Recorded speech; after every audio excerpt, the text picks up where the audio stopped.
What's up, guys? How are you doing? From the heart of Lovecraft Country and the birthplace of American religious liberty, my name is Jonathan Jetty. You're watching Jonathan Jetty Art. And sorry for the what's up, but sometimes I'm feeling full of beans. And today is one of those days, guys. Today is one of those days. It's good to see you guys. So for those of you guys who are wondering about me streaming again, I'm going to be trying to stream a lot more, but the other Sunday, I've been trying to do a regular 3:30 Sunday thing, and the other Sunday we got that huge snowstorm, and it was, oh man, it was a mess. So I didn't get a chance to stream, so I wanted to make sure I got in episode 7. This is episode 8 of Comics and Curios inside the studio, and just a place to come and chill, and where I'm going to talk about the artwork I'm working on. I have a comic book called Nosfero the Cryptwalker that's at the printer right now, and another comic book that is called Springball Terminal Monstosity that I am actually working on and illustrating and putting together, and that campaign is still live if you haven't backed it. Hello, everybody. Let me see who we've got here in the chat. We have got Tammy in the chat. Welcome, Tammy. It's great to see you. Mark's Music Obsession. Now, like, you know, you two are both, like, you know, OG now here. It's pretty amazing, man. It's wild to see. We've got, how do I pronounce this? Tell me how I pronounce this. Is it see, I hate the at thing. It's confusing to me. And Strayer 82. Just tell me what it normally is or what you want to go by. It's like, I'm not going to say underscore, obviously. Strayer, and I'll say for now, Corey Landis. What's up, Corey? How are you doing? And yes, indeed, here we do go. Look at that creature. Yep, it's all yours, brother. And of course, the Alpha, the Omega, the first channel member, and my brother in art, Mr. Stephen Rockwood is here. It is great to see. Chilling we are. It's 46 degrees in your neck of the woods. My God, that is too chilly. And I've been hearing that from everybody. All my people across the country are saying it is cold here. They got hit by that snow. But yeah, everything is going great, guys. I wanted to do some art with you guys this morning, and I wanted to talk Azul again. There you go. I knew the profile pic, and I just couldn't come up with it. I was like, what is it? Zooligan. Yeah, I don't know why YouTube's doing that. It's kind of weird. But I wish they would sort that out. It's good to see you, Zooligan. How you doing, man? And glad to have you as a channel member. Very welcome. Very welcome. And let me see what I've got here. All right, so a bunch of different things. But I wanted to talk about something that was, what's up, Bar Stewart? How are you doing? And Matthew Rumor, how are you doing? It's good to see both of you guys. Let me see here. There we go. I got to get you on screen here. Let me see. It was 24 with a 7-degree wind chill this morning when I got up. Not kidding. That sounds like nightmare fuel for your neck of the woods, man, as Willard Scott used to say. Anybody catches the Willard Scott reference, you'll get a shiny new quarter. But I was working on Mark's head sketch for the Nosfero the Cryptwalker campaign, and this is the beautifully clean studio space wherein I work. I was using acrylics earlier this morning, so I haven't really had a chance to clean everything up. But I was also working on Mark's piece. I was working on a bunch of different stuff this morning, and then trying to like get ready for the week and, you know, get in touch with the printer. I sent them an email on Friday. I'm going to probably say hello to them again. But this right here is what I've been working on. And I was working on this creature from the Black Lagoon piece for Mark's Music Obsession as a part of the Cryptwalker, or the Crypt Treasure Trove that I offered for the Nosfero the Cryptwalker campaign, which, of course, for you guys all know, I'm pretty sure. But this book right here, in case somebody's catching it later. And I started thinking about this thing that I've been running into, largely tied to conversations Lauren and I have been talking about. Mrs. Ingetti, for those of you guys who don't know. But we were talking about this kind of stuff, and I was telling her about the creation of the creature from the Black Lagoon. I was talking to her about, you know, my time and also her time as an educator, and also my time working as an artist, illustrator, concept artist, being in Comicsgate, and all of that kind of stuff. And I started thinking about, as I'm working on Creature, I started thinking about this photo right here. Now, for those of you guys, I'm sure you guys recognize the creature, but for those of you guys who don't know, this is a photo of two guys.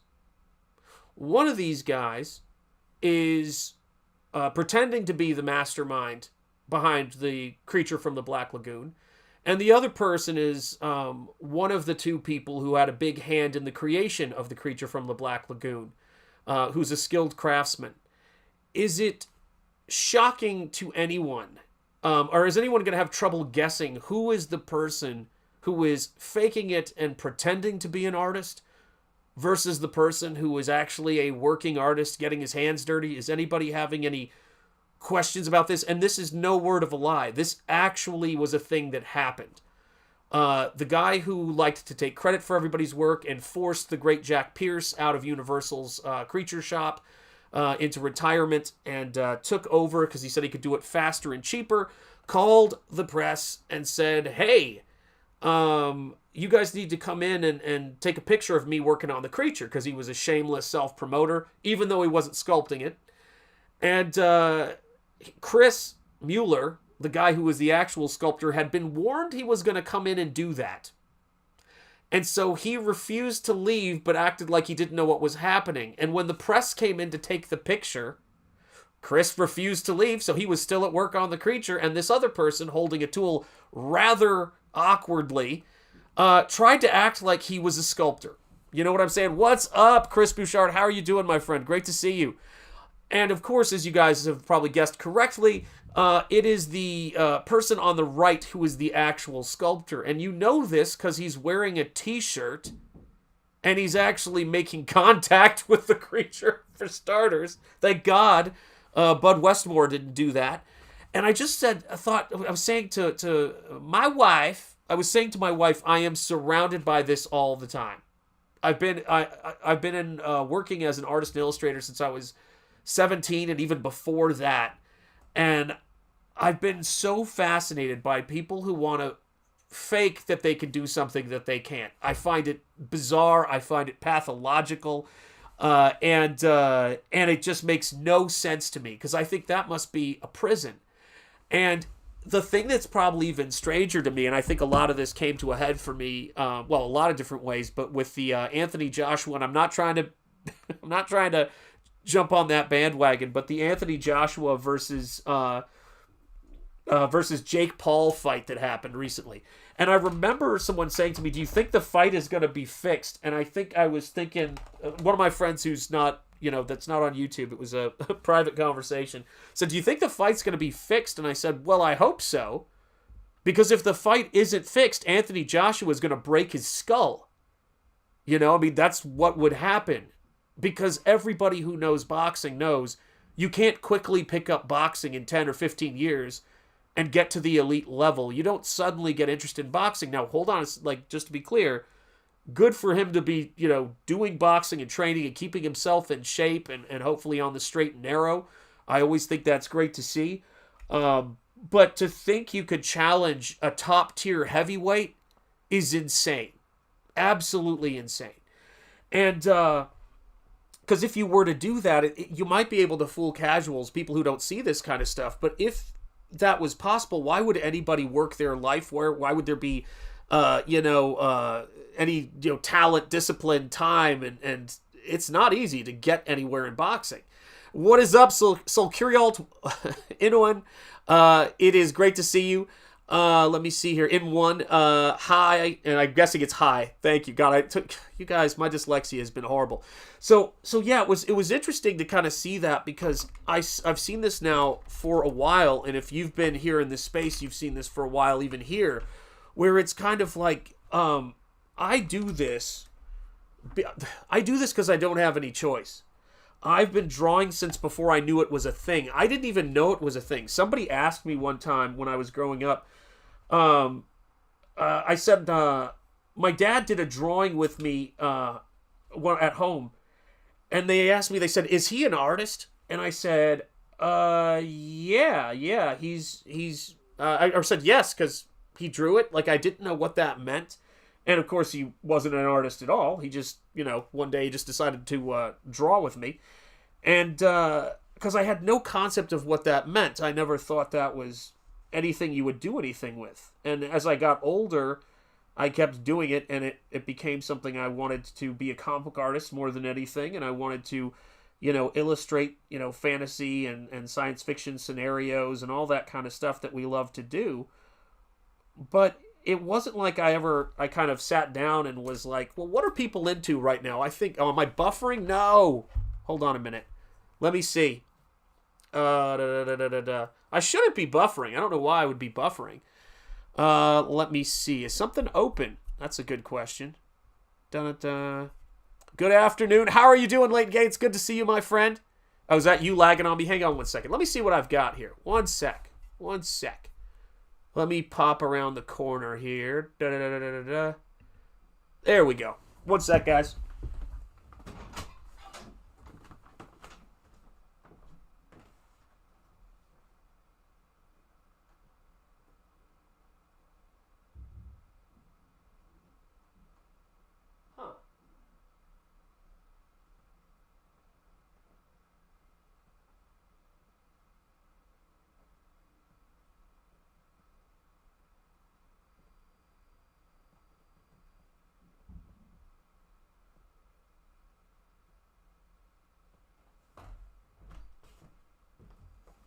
All right, let's see how we're doing now. You guys might have helped me to prove something, which is really, really useful. Holy cow. Whoa.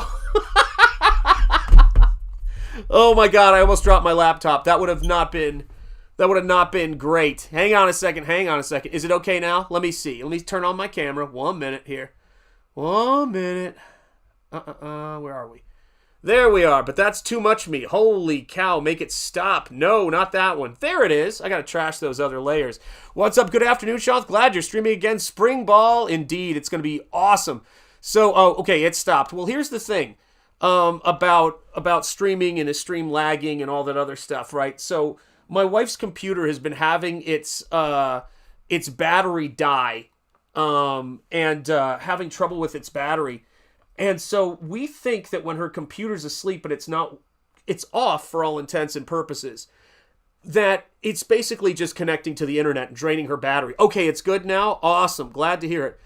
When you go to fix a problem, it's fixed already. I swear it's so true. It's like unplugging something and plugging it back in again. Stream is fine now. Thank you, Numpty. Much appreciation there. And welcome everybody. I hope everybody's having a wonderful Sunday.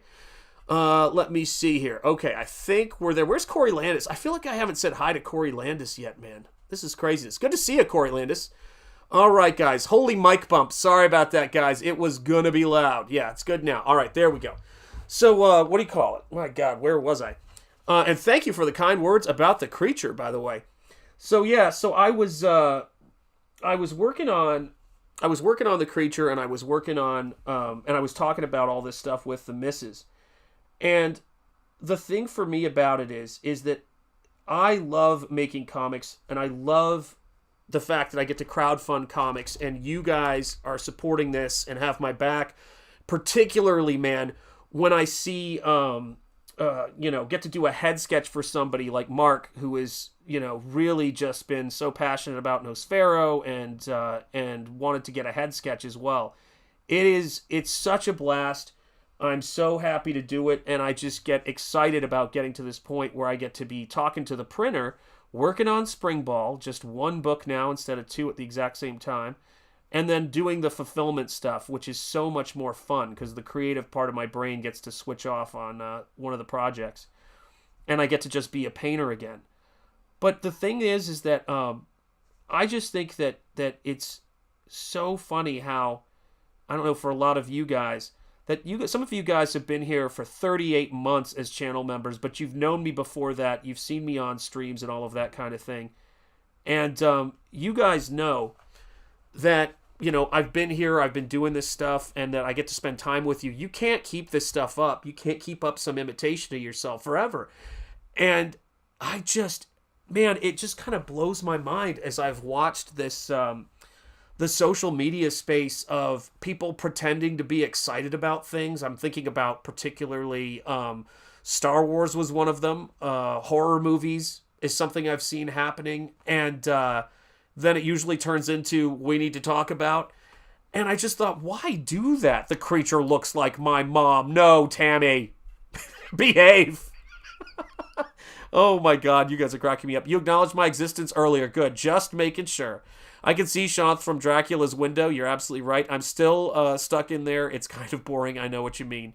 He's still chasing me. No biggie. Oh my gosh. So I was listening to the audio commentary on Nosferatu 2024. 2024, Robert Eggers' film that came out. And he was talking about why he did audio commentaries. And the thing that he said that I wouldn't say it really shocked me, but I would say that it was like, of course, that's the case. Is he goes, I always like to try to talk about as much technical stuff as I can and what I'm thinking when I do these audio commentaries.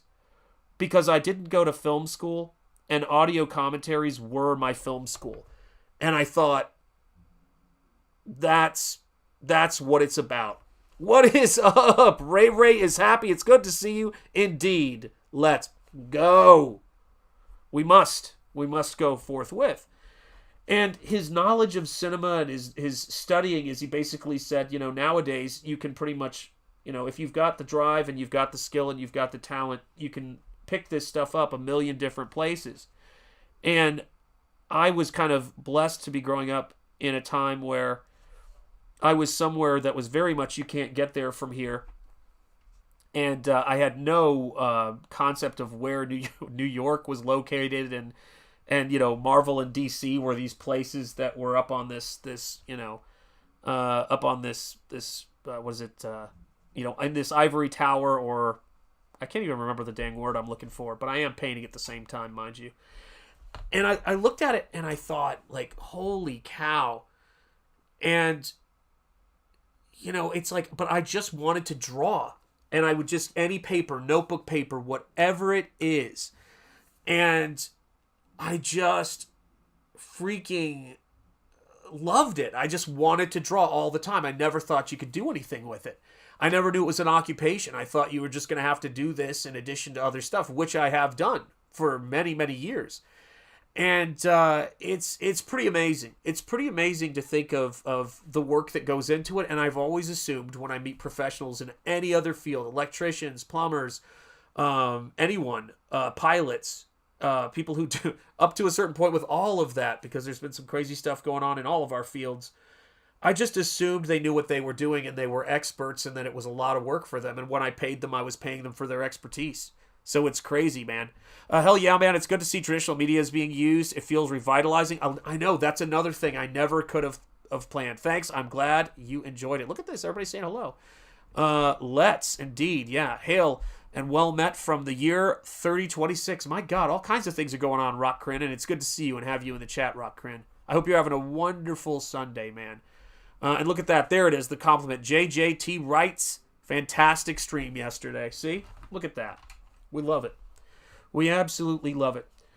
But that's pretty much what I was doing. How to draw comics the Marvel way, studying anatomy books, all of that kind of stuff, but also just copying a lot of comics and trying to draw and figure this stuff out. And so the things that I'm interested in and that I know things about, those things are not all of comics. I'm not a comic historian, but the comics I read during the times I read them, I know a lot. And certainly I know a lot about Star Wars. I know a lot about, some about creature creation, creature effects, all the stuff I loved. And the thing that got me, I liked creatures like Daffy Duck. You're right. It is starting out that way. Let me see here. Where are we?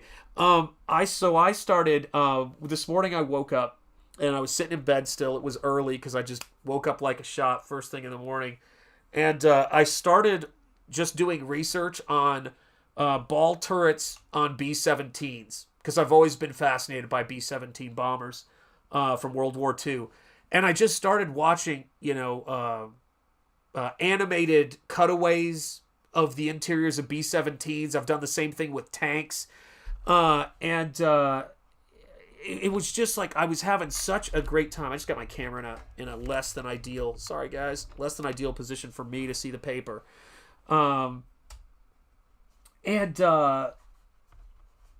It was just, it was just so cool to look at this stuff. And then I thought, what am I doing? Like why am I doing this? And it's, because I love it. Because this is the stuff I'm interested in. I have a friend who actually flies planes and is interested in that kind of thing. That's not my bag, but I love learning about schematics and how things work, and trains, as you guys well know. And movies, I love all of the stuff about movies, and I don't imagine there's any interest I'd ever have in faking it until I make it. But I have met a lot of people in my life coming and going who have used that strategy. And if you haven't figured it out yet, which I think most of you guys probably have, you seem like a smart crew, there's no such thing. It doesn't work. You will be found out. And if you really want to get, respect of, if you really, when it comes down to the people you want the most respect from, who are skilled practitioners and craftsmen in anything, if you think you can fool them, you're out of your mind, man. It's wild. Let me see. Yeah, ships go in water and space too. Amen, they do. Do you have a favorite Star Wars alien? Well, alien. So, my favorite answer to that question is, I would say Luke Skywalker, because according to Star Wars lore, it is a long time ago in a galaxy far, far away, and technically they're aliens. I don't think it's ever... I mean, you could argue the E.T. and the Phantom Menace would be proof that the two worlds are connected in some shape, form, or fashion. But come to think of it, since E.T. is my one of my favorite movies of all time, full stop, if not my favorite movie of all time, I would say E.T., because he's in the Phantom Menace. So that would be my favorite. Let me see here. Everything comes out to the light. Yes, it does. And that's another cool thing about this stuff, right? Worrying about people who are faking it is a waste of time, because it will come out in the wash. And the best thing you can do, it's not about like, oh, you got to expose this person. Like, you see a lot of that stuff going on in social media and things like that. It's not about that. They'll expose themselves. When you're spending time around those kinds of people, you're wasting time you could be spending with real ones. And that's what it comes down to. Speaking of real ones, what's up, Past Master Dan? It is great to see you, brother. How are you doing on this fine Sunday? Mark's Music Obsession saying hello. And so yeah, I went to go get that picture of Chris Mueller working with Bud Westemore. I think I lost my brush that had a good point on it, and I don't like to use brushes that don't have a good point on them for my head sketches or anything else I do like this. But on the site, it actually said this. It was on Facebook. And on Facebook, it said, this person said, really? Is that true? I don't know. But on this site, it showed that picture of Bud Westemore. And here's a example of another, in my opinion, another person faking it and being a casual. They go, do you know that the creature was designed by Millicent Patrick, and both of these guys pretended to be these men pretended to be the creator of it? And I went, no. And no one knew Millicent Patrick had worked on the creature. She was hidden until recently. Actually, she did a press tour when Creature from the Black Lagoon came out. And it was Beauty and the Beast, and the Beauty who created the Beast, and all this stuff. And Bud Westemore actually demanded that it stop and he be given sole credit, and Universal was upset, but he did that to male, female, everybody. And Chris Mueller is just as much a part of just as much a part of the creative process, but they wanted to paint this narrative on Facebook, and people who don't know will see it and think, I was laughing. I looked at it and I almost wanted to do that internet thing, but I refuse, of saying, no, you're wrong. And I thought, but for what? What's it matter? I could spend my day with you guys, or I can argue with somebody on the internet. Not really worth it. But yeah, that cracked me up. I was like, oh, how lovely. So yeah, so Chris Mueller didn't have anything to do. If you don't know what we're talking about, it's this photo right here. The gentleman on the left is Bud Westemore. He forced out Jack Pierce, who created the Frankenstein makeup in 1931 for Boris Karloff. The makeup for Werewolf of London, I believe he worked on as well. He did, of course, lightly the Dracula makeup, but it was Bela wanted to do most of that himself.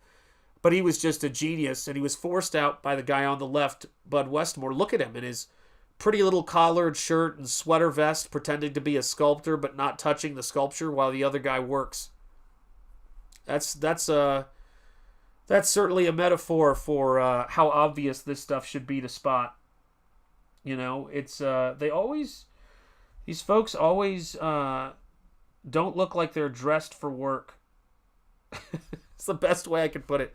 They have outfits. Bob Kane comes to mind. I was watching Jim Steranko's takedown of Bob Kane, and I was laughing my head off because he was just describing his outfit and how obnoxious his outfit was as he walked around with his ascot. And thank you, Past Master Dan. Make sure you guys back Springball Terminal Monstosity, guys. The link is in the description. Sorry, I have to blow my nose here. My apologies. But yeah, it's just too funny. Running on little sleep after, well, hold on a second, after staying for the duration of Rocky's late night vampire stream? Are you kidding me? Was surprised to not see you drop in since it was late. Funny story. I was in bed early last night. I've been keeping early mornings because I want to just kind of get up with the sun and get to work. So our kid did a Into the Night stream. That is a trip, man. Yeah, such a shame that some people demand credit for something they didn't do. And it's really strange, you know, like I remember the first time I started hearing people use that expression like a lot when I was teaching college. Well, you know, like after I said anything, you gotta fake it till you make it. You gotta fake it till you make it. And I just went, is that something that you want your pilot or your doctor to think? You can ask, you know, we can all question whether or not those people ended up being pilots and doctors. In some instances, it appears to be the case when someone lands a plane upside down. But, you know, as Ayn Rand, I think, said, you can ignore reality, but you can't ignore, I'm butchering the quote, you can't ignore the consequences of ignoring reality. And I think that that's what you end up seeing in the end. And I follow a lot of artists, a lot of amazing creators. I would encourage everybody to follow people who are really deeply passionate about the things that they do. It doesn't even matter what they are. And you will have a happier life as a result. And I thank you guys for being here, all of you channel members and people who back my books and hang out and do all of this stuff, because I know you're passionate about it and I appreciate it. And I hope you know I'm passionate about everything I do. And I can't stop thinking about this stuff. You know, I basically work until I collapse, and then I wake up and I go right back to work. And occasionally stopping to do a few things here and there. You know? Look at this stuff. Crazy. Hello, Liam. How you doing? It took me a minute to figure out your name, but the koala helped. I prefer perfect practice makes perfect. You're absolutely right. That's what my boxing coach, and welcome, Ronan. How you doing? One of my boxing coach said that to me one time when I said practice makes perfect, and he grabbed me and said, stop trying to go so fast. It's not about practice makes perfect. It's perfect practice. And I think that that's, for me, the thing that it comes down to. You want to be good at the things that you're doing, and you want to find the things that you're passionate about. And what's what's disturbing to me more than anything is a phenomenon of YouTube, which is pretending to be a fan of something. Like, why? Thank Vishnu for Shanth. I think it's more, in my case, it would be more Jesus Krishna. I think might be closer the mark. I'm so mixed. But hail, and how are you doing, my friend? It's good to see you, A. Riley, in it. I hope you're doing well, man. Oh my God. But I have, guys, the stuff I've been looking at, man, has been, do you ever just watch videos of people who are passionate about something that you don't know anything about, but you're just so excited about how much they deep dive into it and are interested in it? I love that stuff, man. That's the stuff, like the books that I buy, like one of the books that my wife got me for Christmas, if you want to know how nerdy our marriage is. So my favorite, is it my favorite? Yeah, we'll say it's my favorite. My favorite channel on YouTube. Diaphanous outfit on that chick. I'm going to work on it. It's going to be a swimsuit. It may have to be a little bit transparent at some point. I have to do that. But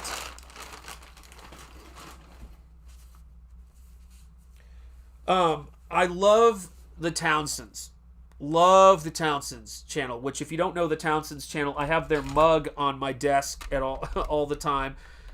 when I had a different setup, it slid off my desk and shattered these beautiful mugs that they make, and I was just devastated. I was so excited to get it, and then it just, my desk disconnected and it slid off the back, and I just sat there. I didn't even want to look at it broken. It was so depressing. So anyway, John does on his channel, Townsend's, they have this Friday show they do called the Nutmeg Tavern. And again, watch it happen, guys. There are going to be people doing fake 18th century history channels. Like, people are amazing at what they will attempt to fake. But his is pretty big.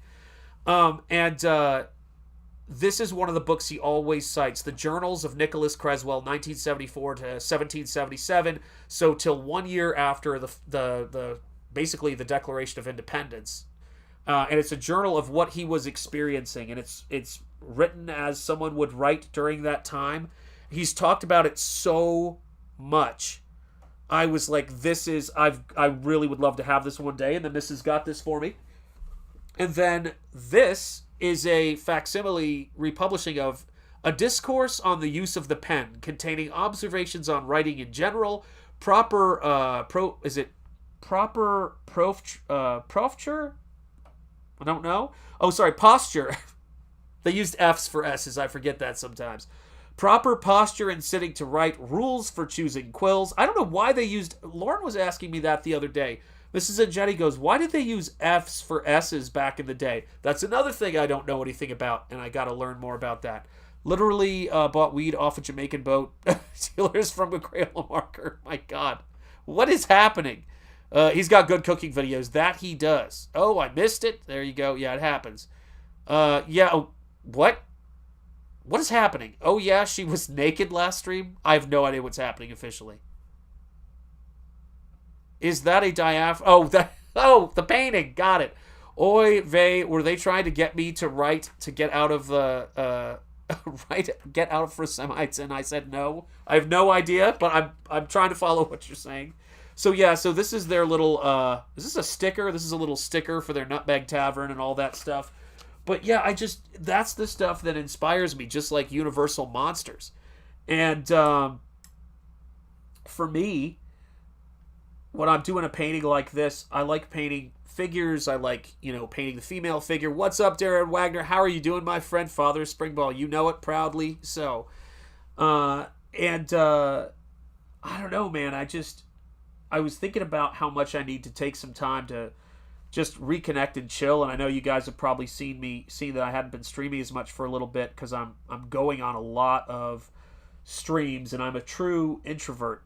And sometimes I need to just kind of recharge and get my feet under me.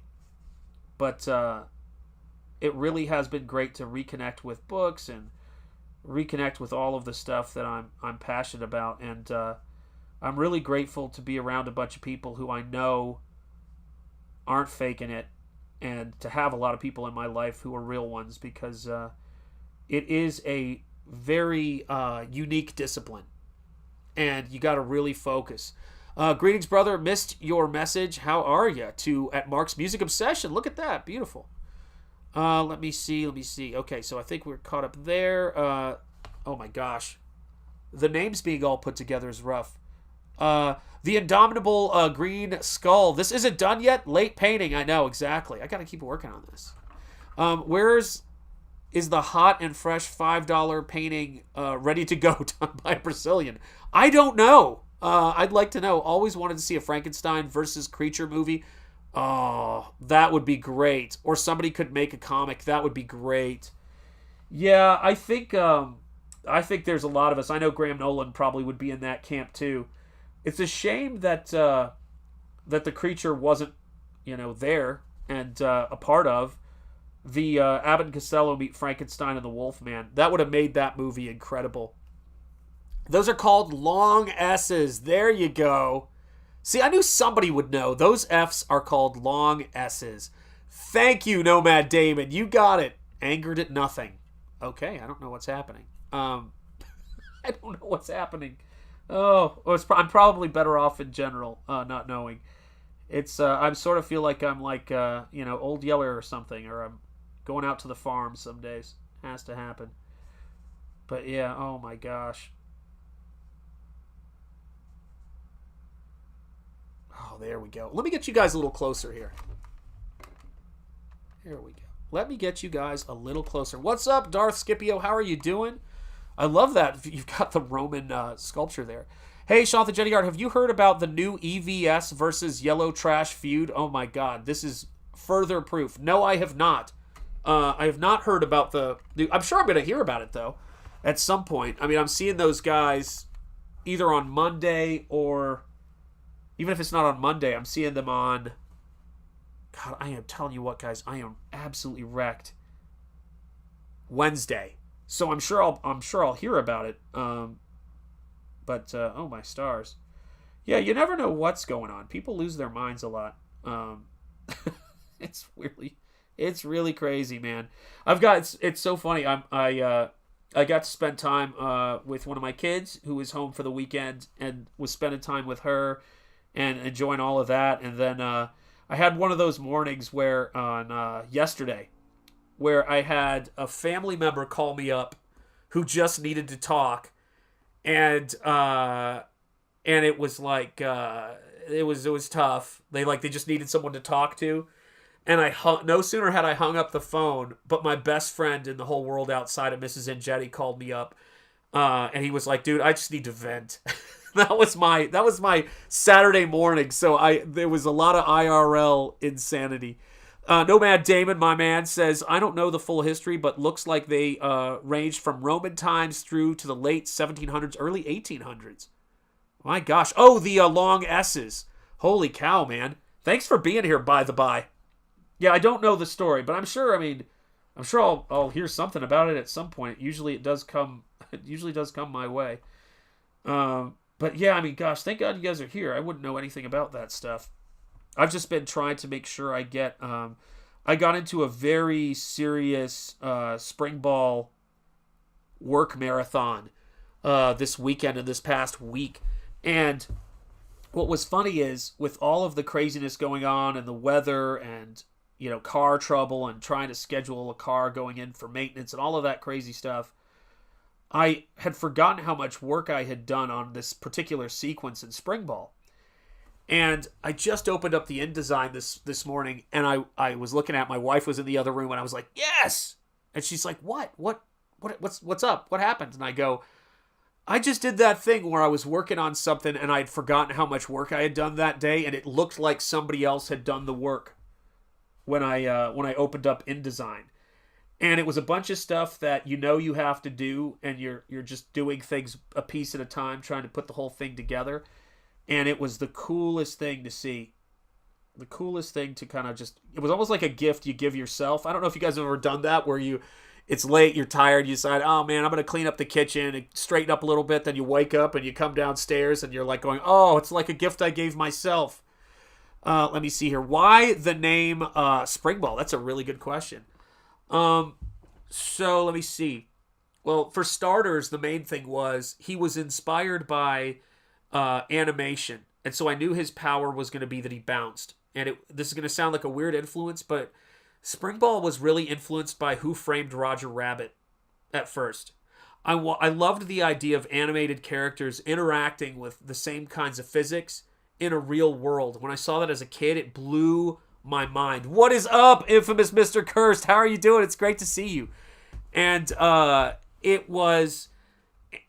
that movie was like huge for me because it was one of the last bits of voice work that Mel Blanc did, who was the, of course, amazing voice actor for the Warner Brothers cartoons. And it really brought back high skill level to hand-drawn animation. And I saw that and I started thinking about old animated characters, and I wanted to have a character that bounced. I thought that would be really cool.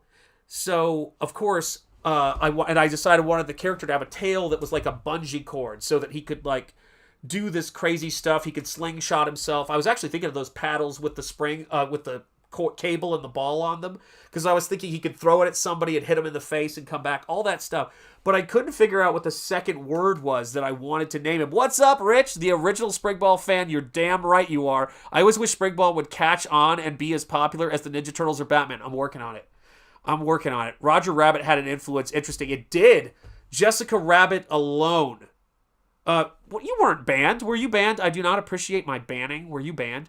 The Weasels Searching the Apartment is a dope seed. Yeah, those are awesome.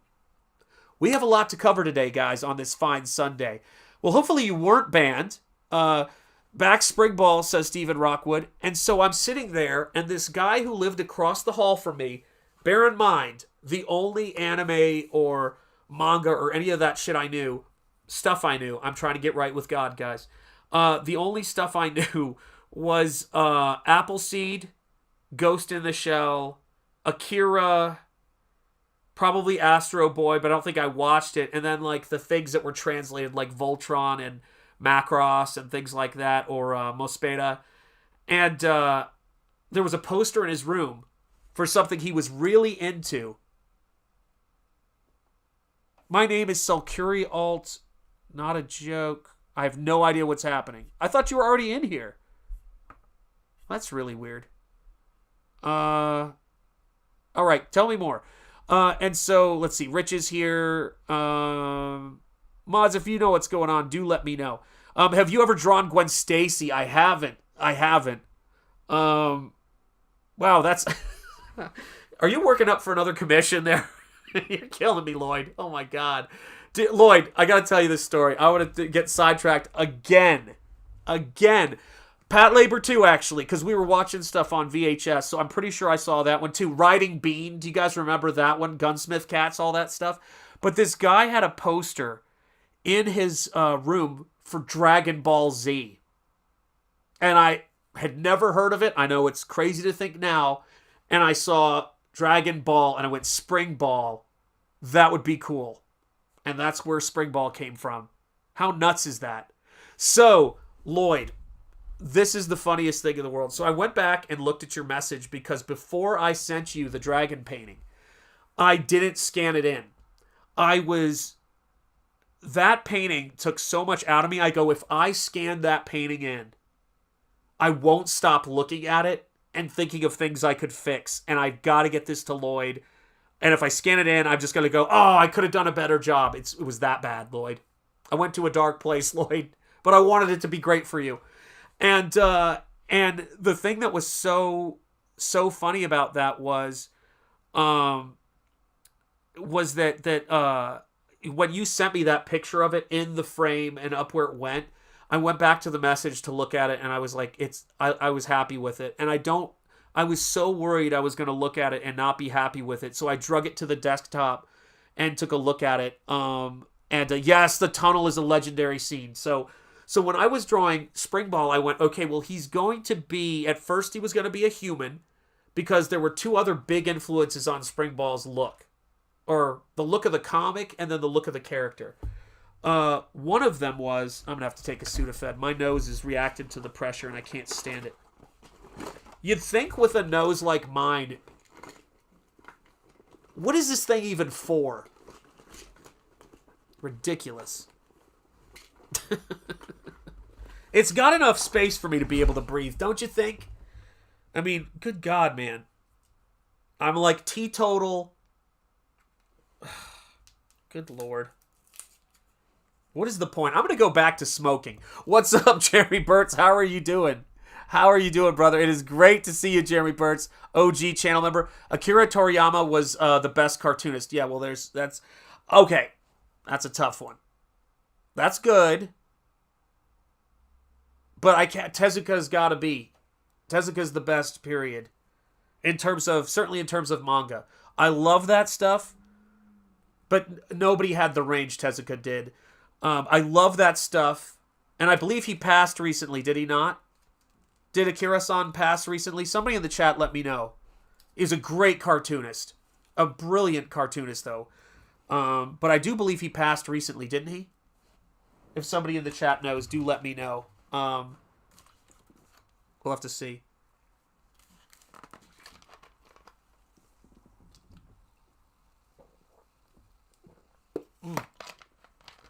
Let's see here. Let me see. What is up, Boombots? How are you doing, my friend? I hope you are well. Hi, Sean. This is not meant to be an inappropriate question. What is the maximum length of Springball's cord? Very, very good question, actually. It depends on how cold it is and if he's been swimming. I love it. What is going on? Is Nomad Damon dropping channel member? Shanth and Jetty channel membership gifted by Nomad Damon. All right, we got to have some cheerleaders, and I'm going to come back to tail length questions. All right, here you go, man. Charge! Charge! That's exactly right. Shanth is part Italian. Yeah, you know what's funny is everybody in my family we're all Heinz 57 guys, which of course, which is to say 100% American. And like my grandfather who served in Korea, was in the U.S. Army, he was Puerto Rican. People say I look like him sometimes when they see his picture. Then people say I look like my grandfather when they see his picture. The Austrian side of the family, which was much more Eastern European Austrian out of Linz, I could have gotten a schnoz from any number of directions. There weren't a lot of button noses anywhere. But yeah, Lone Wolf is a lucky winner. Indeed. Hail, Sean. Hail, Shadowhawk Talks. It's good to see you. Wasn't saying he was better. No, I know you weren't. It was all. But is he alive still? Yes, he passed, says Ronan. There it is. Yeah, I'm sorry, guys. Yeah, what a loss, too. So, Springball's tail, here's how it works, right? He doesn't have, like, human anatomy, so everything he has, essentially he can sort of work with, and it's made of slightly different materials. And so he can change its density, but I'd say the maximum length it could go to is probably about let me think. It can go as long as 10 or 15 stories. And that's like its limit. Like that's what it could do at its limit. Because he does use it as a bungee cable. He does use it to redirect himself. But he also, and it can go about as at its shortest, probably around 6 feet or so. But it operates with kind of, it's connected to him, so it's a little bit more like, Venom's costume, but it's not malleable, or Spawn's cape.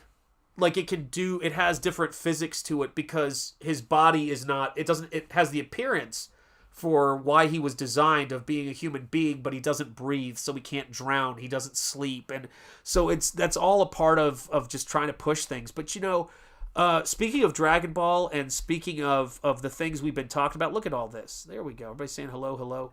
Good to see all of you guys on this fine Sunday. Make sure you hit the like, and I hope everybody's having a great Sunday. Shanth, part Puerto Rican. I'm out. I know Schneily. I know Defcom Schneily. He does well with the ladies. I do all right. Yeah, he does. He does well. I have a joke, Stephen Rockwood, but I'm only going to tell it to you. If I ever meet you at a convention, which would be unlikely because I don't leave my house, but if I ever do meet you out and about, or I find myself with an opportunity to tell you, I'll tell you a funny joke I thought of for Springball, but I'm not going to go there. We'll just let you keep that. Hail, welcome to late painting. Might be true. Let me see here. Anyway, eating and sleeping. There you go. So so the thing about Springball is that he's kind of a product of science. He's a product that was designed for one purpose, but with much like a lot of the things that I've been looking at in terms of storytelling is one of my favorite writers. My favorite writer of all time is H.P. Lovecraft. My second favorite writer of all time is Arthur Conan Doyle. For sure, it's Arthur Conan Doyle. Just because of The Lost World is brilliant. Sherlock Holmes, of course, is brilliant. Hound of the Baskervilles. But it's tough because only in his own sort of space, he operates in his own space, is Charles Dickens. And Dickens is incredible. And I like the idea of people creating something like Springball or even Nosfero, if you know his origin story. They have one intent when they're making this thing that is going to become a force of good. But the fallacy of intent, as is true in artwork and is true in life, does not govern things. And so they invented Springball to be essentially a crash test dummy for weapons testing. And all of his powers were designed around endurance and designed around recording data and storing data, but he was basically designed to take a beating. And an accident happens. is the as this accident happens, it does something to his makeup that makes him stronger. Yeah, eating will put you to sleep, both of which aren't helping a comic book artist writer. It's true. Is the book I've backed the full story, or is there an earlier book I missed? No. There was an original version of it that came out in 2002, and it's being completely reworked and redone, so you haven't missed a thing.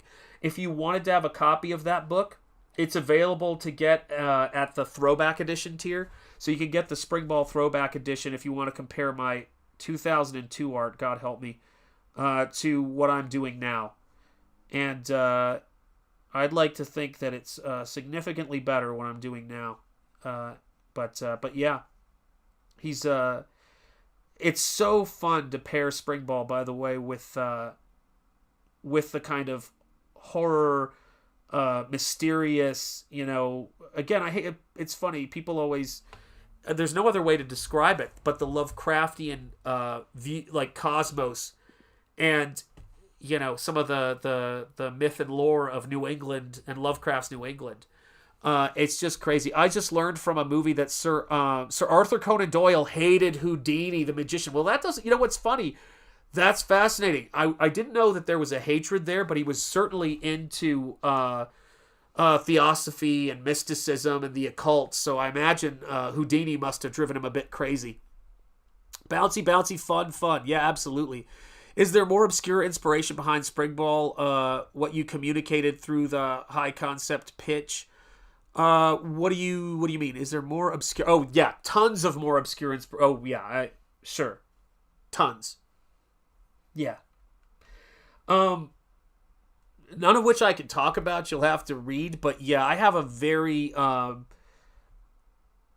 had some exciting and interesting experiences in my life. And when I write... it's not that I don't think you have to write what you know and all that other stuff. You have to learn how to write. You have to write something that's entertaining. But there's a lot of subjects that people...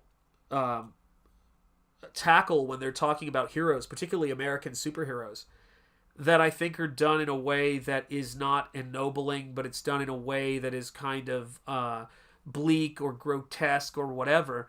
And I think that hope and horror sort of go together. And there's nobody who is better at that than Charles Dickens. There's nobody who's better at it than him.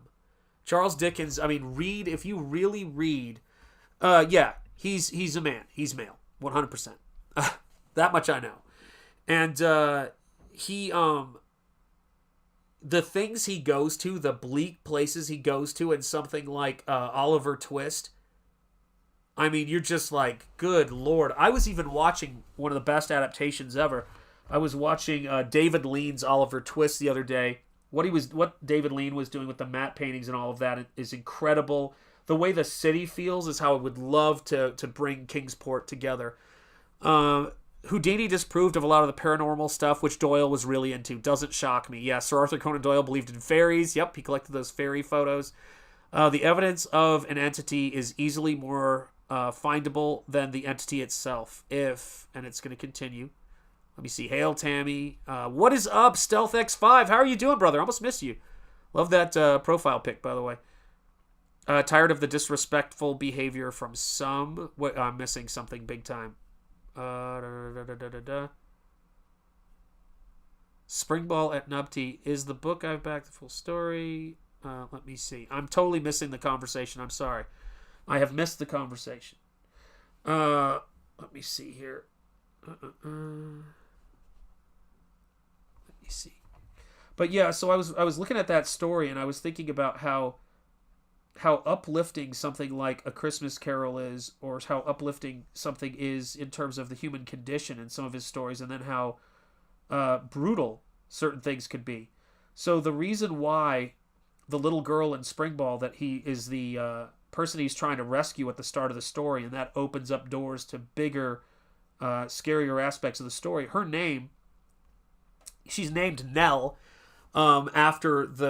inspired by the character from the Dickens story, but I spelled it Knell like Death Knell. Please, sir, can I have some more? Yeah, absolutely. 100%. What's up, Michelle Bowers? How are you doing? It's great to see you. Happy Sunday. No worries. All right, just checking. Let me see. So would you describe your writing approach as somewhat analogous to Tarantino's tendency to quote classic movies visually more refined and subtle? Ooh, that's an interesting question because I love the movies. Oh my gosh. From Matthew Rumor, a super chat of $10. My God. Thank you so much. Let me know if you would like me to go over Dark Universe for you and and your show. I swear I'm not boring. And I hope to have you on. Oh my gosh, I totally can't. No, I don't know what does that stand for? Or am I just reading it wrong, man? My eyes are nuts. When I see FTFF is what I think I'm seeing. But when I see letters with the cross and the line together, my eyes are like dying, so I can't see it. What's up to Tammy, says Michelle Bowers. But yeah, you know what's funny is I've heard a lot of things about Dark Universe, and I've been thinking about it a lot this past week. Because there's, part of me kind of wanted them to do, and I don't want to get a copyright claim for this, but part of what I wanted them to do was to use the original monsters more, the original stories, and I think that would have been really cool, but who's to say? Mr. Monkey Boy 1969, it's great to see you, and thank you, Matthew. Matthew, I didn't give you I just read that. Thank you so much for the super chat. I didn't give you cheerleaders. This is ridiculous. Here we go.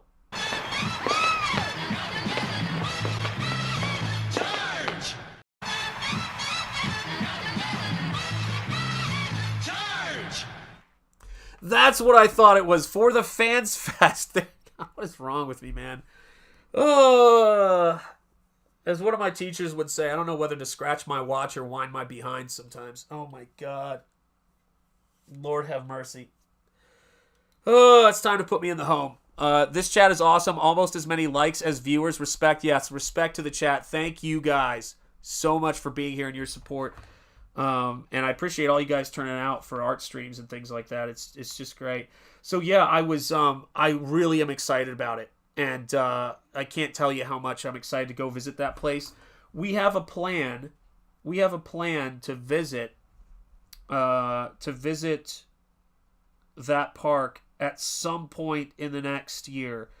And I'm really excited to see the ride firsthand. Because I love those movies. Not even just loving the movies, because I know they do their own thing with it. But I just love the Universal monsters, and I'm so glad that Spielberg fought for them to have a Universal Monster Land. He was basically the person pushing them, because they've been not doing it for a long time. What is up, Bear Knight? How are you doing? Tired of eating everything in my pantry? Time for Taco Bell. Amen. Beautiful. Let's climb. Not a let's climb. I've walked across flat plains my whole life. The jumps between smoke, some saliva. Oh my God, what is happening? Yeah, I do love this chat. It's great stuff. For the Fans Fest. Yeah. Tell me, I'd love to know more about it. Everybody I've talked to who's been there, or a lot of people have had very positive things to say about it. I love all of the videos. Oh, then there is an awesome reason for that. Go during, Halloween Horror Nights. Yeah. Yeah, I mean, my gosh, man. We have definitely talked about it. The only concern I have is the heat. So, I don't know if I've told you guys this. I may have mentioned it on stream. But my daughter and I are highly prone to heat stroke. And the sun really affects us. Like, we get taken out by the sun. And I mean, we're drinking water. We were in Orlando in August. On the same day, both of us, like, we just had to sit down. We were trying to stay in the shade. The heat affects us so much, and we were just not prepped for it. I felt sick to my stomach, and she did too. And it was so frustrating. So it's like, when I see those videos, even in August, of people who are just, it's so hot and humid, I think, oh my God, I'm going to pass out if I go there. Hoping you take us on a field trip to the Frazetta Museum sometime. Me too. There's also a Frazetta Museum, I think, down in Florida, which I probably have a better chance of going to because one of my kids is down there. So that might be a good way to go. Ooh, yeah, there we go.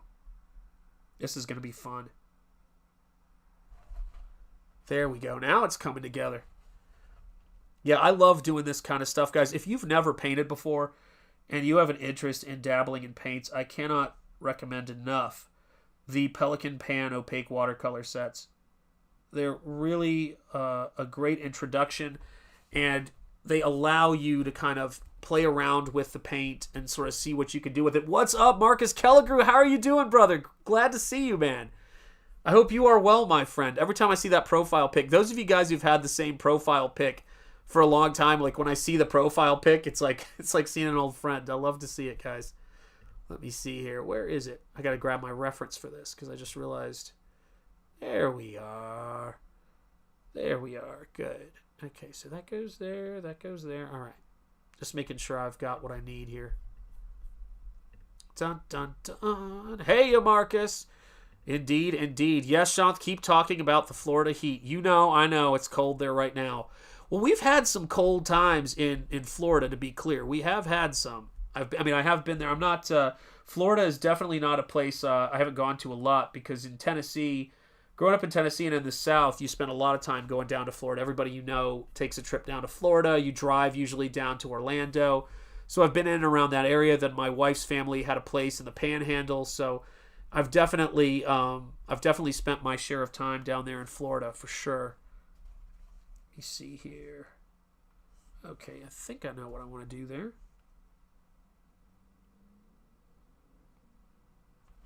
There we go. Hang on. Oh, so annoying. Now the Sudafed's working. It's working a little bit too well. Oh my god. But yeah, I mean, it's to me, the fact that Universal was even considering not doing a monster ride there was nuts. And I think in a lot of ways, because Spielberg is a disciple of Alfred Hitchcock and all of the sort of great directors like John Ford, he has been sort of somebody who goes out of his way to kind of defend the history of Universal, which unfortunately the theme parks haven't always wanted to do. And I think what happened was he basically said to them, you know, you can't build a new theme park, because they have done so many theme parks where they said, this is the time we're going to do Universal Monsters. And they haven't done it, you know. And it's amazing to me. Oh, let me see. I've got a Tennessee in here. Bear Night, it's been, oh, that's right, you're from Tennessee. It's Bear Night, it's been 14 in West Tennessee. Get out of town. Where are you? Are you outside of Memphis? Where are you in West Tennessee? As I drove out to Graceland, of course, from Chattanooga, so from southeastern Tennessee. But are you up towards the top or towards Memphis? I'm more comfortable with acrylic or oils. Watercolor always seemed harder to me. I'll tell you what, I don't think a lot of people, and yeah, I see a lot of scared of watercolors too, by the way. I think a lot of people are scared of watercolors because when you get introduced to them, they just don't introduce you to them slowly. They don't introduce you to them on the right surface. And it makes sense. Look, I get it. I was terrified of painting, and I was terrified of even working in color, which people don't think is the case, and my students never thought that was the case when they had me, because I was always pushing them and teaching them how to do color stuff, but it was true.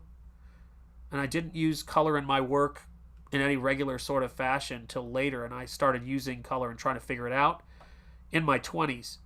So it's definitely never too late. My mother-in-law, whose age I'm not going to tell you, has just started actually working with water-soluble oil paints, and she's doing great, and I'm really happy for her. What the heck is going on? Oh my gosh, Matthew Rumor. $10 super chat for Matthew Rumor. The reason... Oh, sorry, now I gotta strap in. Hang on a second. Shoot, did it go on screen? No, it didn't. The reason there's a Dark Universe and why Universal agreed to open it is because of, yes, Hollywood Horror Nights. It would take me forever to type, but why? But I am dying to film nerd out about this. Yes. And now, yeah, I think that's, interestingly enough, I think Halloween Horror Nights is why Disney started doing this Mickey's Not So Scary Halloween thing, because they saw the money there. But they can't possibly compete.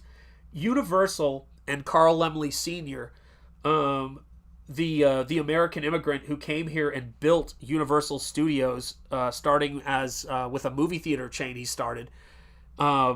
He what he built there with his son, Carl Laemmle Jr., and famous producer Irving Thalberg, all of those guys brought that stuff to life and hired amazing talent like Lon Chaney Sr., Bela Lugosi, all of that stuff, and it's just fantastic. But here's a special image for you. Now, I might get myself in trouble for showing this, but I'm going to show it anyway because you've done 2 super chats. So let me see if I can find... Is that the right one? Here we go. So I did a what if for Monsters Unchained, and I'm going to do that as your special super chat. And I might get a claim for this clip, but who cares? And thank you so much. Here you go. Crazy, am I? We'll see whether I'm crazy or not. So that's honestly what I desperately wanted to see for Monsters Unchained. I love Gouache too. Gouache is great. Hail Ghost Goo. Oh my gosh. Like, the names are killing me with this new thing. Hail Ghost Goo 1892. It's great to see you. What even is color? I don't know. I don't see color, so Curialt. That's the way it is. Ghost Goo, hail, hail. Everybody's saying hello, hello, hello. All that which is absorbed by the reflector. Indeed, it is, actually. It is. Isaac Newton figured out the whole primary colors thing by shooting white light through a prism, and it broke down into the secondary colors, and he shot it through again, and it came back to the primary colors, which are red, green, and blue, and you know them as RGB. Lone Wolf was gifted a membership. What in the heck? All this stuff is going on. Did someone gift memberships too? Mark's Music Obsession? Yes, I see tons of Tennessee plates here, and absolutely right. Me and Michelle are headed to Tennessee on Tuesday. Are you kidding? Have a great time. Water, oil, acrylic. Is that in terms of difficulty? Did someone just get gifted a membership? What happened? Thank you for the membership. Oh, you're coming in because you were gifted a membership earlier, I think. Colors are an illusion created by the brain to make you oriented to the environment. That's 100% true. Let me see here. Hand in the shape of an L on her forehead. That's right. Yellow and purple. Eat your heart out. That's exactly right. Let me see here. Color is different wavelengths of life. 100%. I remember seeing, says Bear Knight, the classic horror monsters dance routine when I was a kid going to Universal Studios Florida. I remember that too. I got a chance to go to a thing they had at Universal in, I think, 1981 or 1980. Called it was Dracula's Castle Makeup Show, and it was awesome. It blew my mind. They had the inside of a castle. They stretched somebody on the rack. You can find no video footage that's long of the thing. It's crazy. Oh yes, you received an email and you jumped on in here. Oh, that's great. I'm so glad, and it's great to have you here, Lone Wolf. Wonderful to have you as a Crypt Walker. Welcome, welcome. Conway Gritty 73. Hail Comicsgate, indeed. Hail Comicsgate to all of you on this fine Sunday. Make sure you hit the like. Make sure you guys enjoy yourselves most of all. That's important. And yeah, so that's the stuff that was exciting to me. Now, I don't know if I have it here. Let me see if I can find it. Where is it? Where is it? Oh, man, actually, that book's a great book. But I used to have around here somewhere my program from Universal Studios when I went there as a kid. And in that program, it showed you all of these incredible, things. Jaws, which is my favorite movie. I love Jaws is the movie I can watch anytime. It's one of my all-time favorites. Thanks, Tammy. Woo, woo, Lone Wolf. Indeed, indeed. Yep, received an email. So I love Jaws. I love E.T. And I grew up on all of that stuff. But the Universal monsters, to me, are everything. Like, I just think they're such a brilliant, uniquely American take on Gothic. And again, Carl Laemmle Sr., if you want to know what an influence Carl Laemmle Sr. is on filmmakers, all you need to do is watch Big Trouble in Little China, where he says and everybody who showed up was going to join Laemmle in the hell of getting cut to pieces, which was a nod to Carl Laemmle. They even had the Wing Kong exchange with the King Kong logo for it. So yeah, lots of nods to him. Old Toho Godzilla is the best monster dance. I agree. It always makes me giggle. Absolutely true. Nothing like him. 100%. I'm so glad that that NECA got that license, because they're even making, I've got them on my desk, Basil Gogos painted Universal monsters. So I've got Dracula as painted by Basil Gogos. And then, of course, I've got the creature on my desk, and then you can see Universal monsters are well represented in my studio. I love that stuff. Oh, yeah, I knew you meant Toho. No worries, Shadowhawk Talks. And so, yeah, I try it. This is the stuff that inspires me when I'm working, are all of those old, incredible movie posters, those classic posters from the 30s. Just beautiful stuff. And when I get a commission and when I do these monster head sketches, the most fun part about those monster head sketches is that I get to deep dive into these characters that I know and love, thanks to, Carl Laemmle Sr., thanks to Carl Laemmle Jr., who was the real force behind doing Dracula and starting the whole Universal monster thing. And, of course, Jack Pierce, the great Jack Pierce. Yeah, my friend is their lead on development. He tells them what pop culture to go after on their development. Any movies you'd recommend, oh wow, that are based on Lovecraft stories? I would say none that you haven't seen, probably, because Alien, right? The original Alien, 100% based on At the Mountains of Madness. The Thing, also based on the Mountain of Madness, or At the Mountains of Madness. Let me think. That is a really good question. I haven't seen The Color Out of Space yet. People say it's a pretty accurate Lovecraft boombots. Let me just think now. I'm just trying to think of what would be... I would definitely say don't watch... You've probably already seen it, but the Dunwich Horror is absolutely horrific. I own it. I watched it, and it was the most painful thing I've ever watched, to be honest. I also remember seeing Beetlejuice dance routines. Yep, that's another thing they were capitalizing on that was smart. If we're in prison, I'd protect Shanth in the showers. Also, hello, Shanth. Thank you, Art and Times, Jay Ryan. I appreciate that, I think. It's good to see you. So I've got, I don't know if you guys can see it because my studio is an absolute mess. And this is the real messy corner, the fulfillment corner. But if you look up there, I have the Glenn Strange. Oh, you can see it. Glenn Strange mask, because my kids grew up, of course, watching Abbott and Costello meet Frankenstein and the Wolfman. I actually enjoyed the movie for what it was. I enjoyed the movie Dagon. It's almost like an Evil Dead 2 kind of campy Lovecraft adaptation, and so I own Dagon. And it was interesting. It's pretty much the Shadow over Innsmouth, but much more pulpy, and it takes a left turn. Yeah, Dagon was okay, yeah. The Walls of Eryx is anything based on the Walls of Eryx. I don't know. I do know Shanth, Glenn Fleming are two of the best. Oh, sorry. Shanth. Oh my gosh. Jeez. I was looking for the second name. That shows you where my mind is. Thank you so much. Shanth, Glenn Fleming are two of the best watercolor artists I've personally seen. Blows my mind.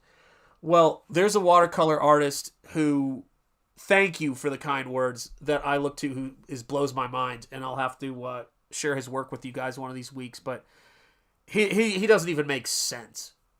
He's so good, man.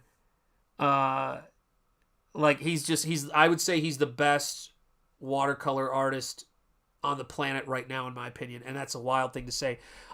Detractor Android 33. There we go. Shanth just wants to show off all his cool stuff. Oh, man. Yeah, oh, Lordy. This is the crazy thing, right? So, I was telling my wife this before. So, my nieces were up visiting, and my sister-in-law was up visiting. And I remember being young and seeing things like this.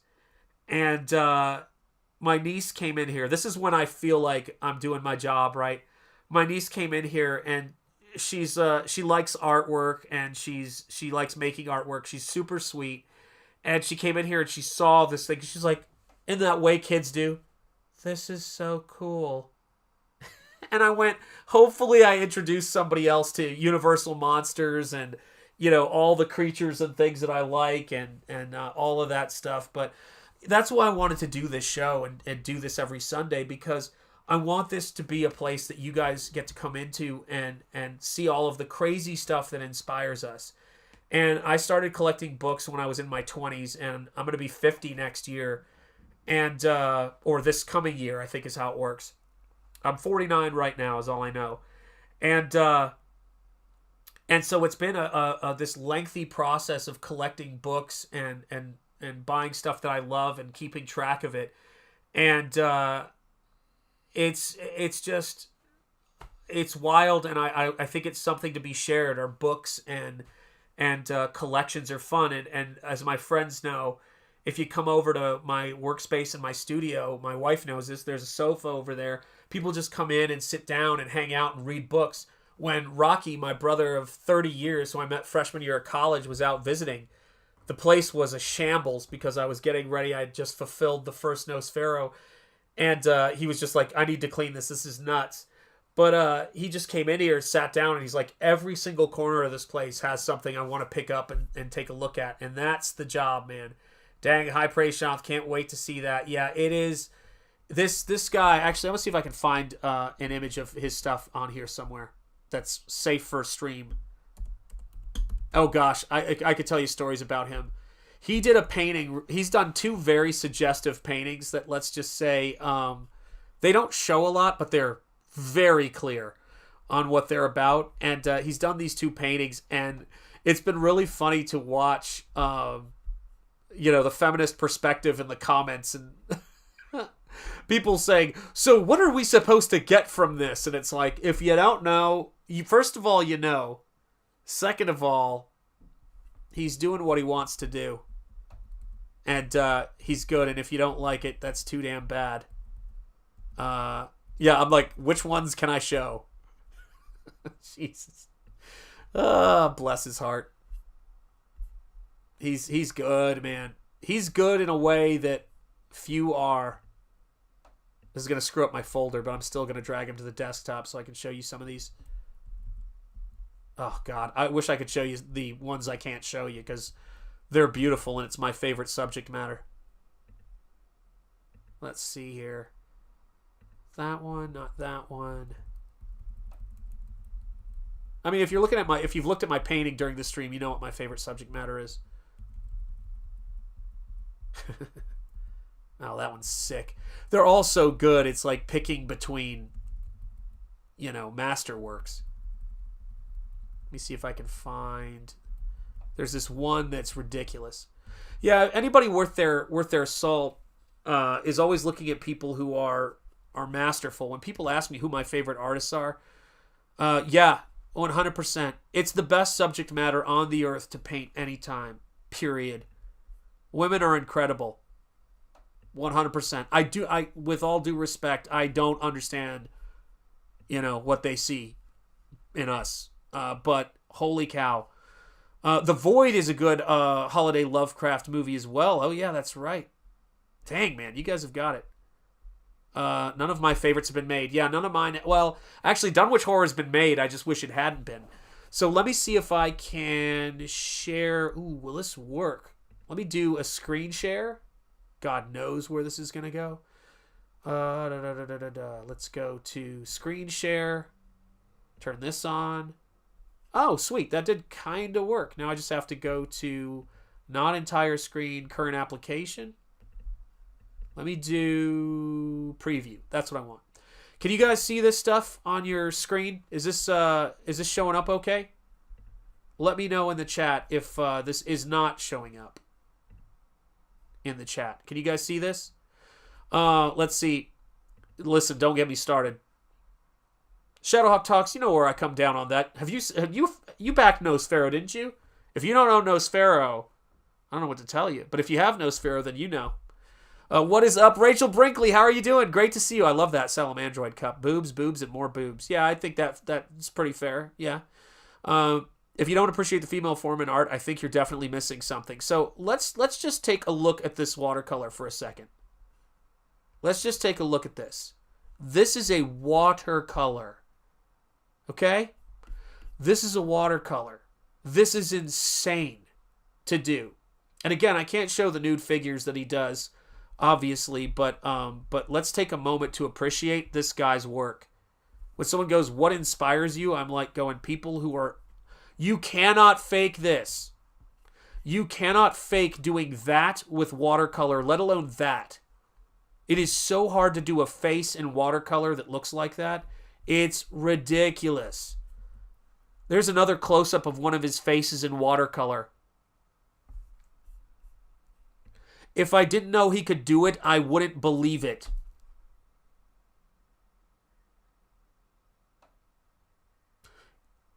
He's insane. Period. Here's the zoom out of the full painting. He has to be stopped. It's un-American.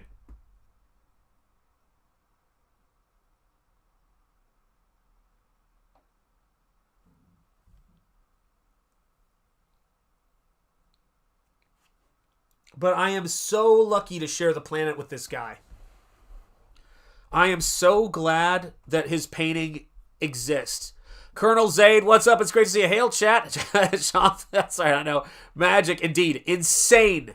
Insane. Insane. And I'm not even done yet. Right? Let's go down another one.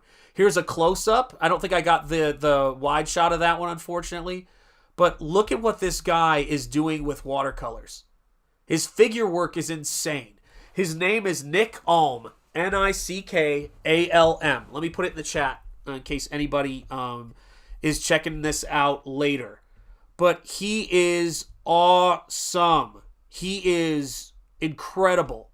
And I am so glad to share the planet with him. I mean, what an amazing artist. But let me see here. Let me type that. His name is Nick Alm.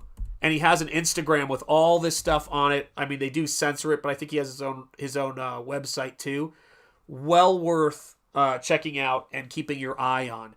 Just does incredible stuff. Yeah, Nick Alm. And let me put this right there for a second.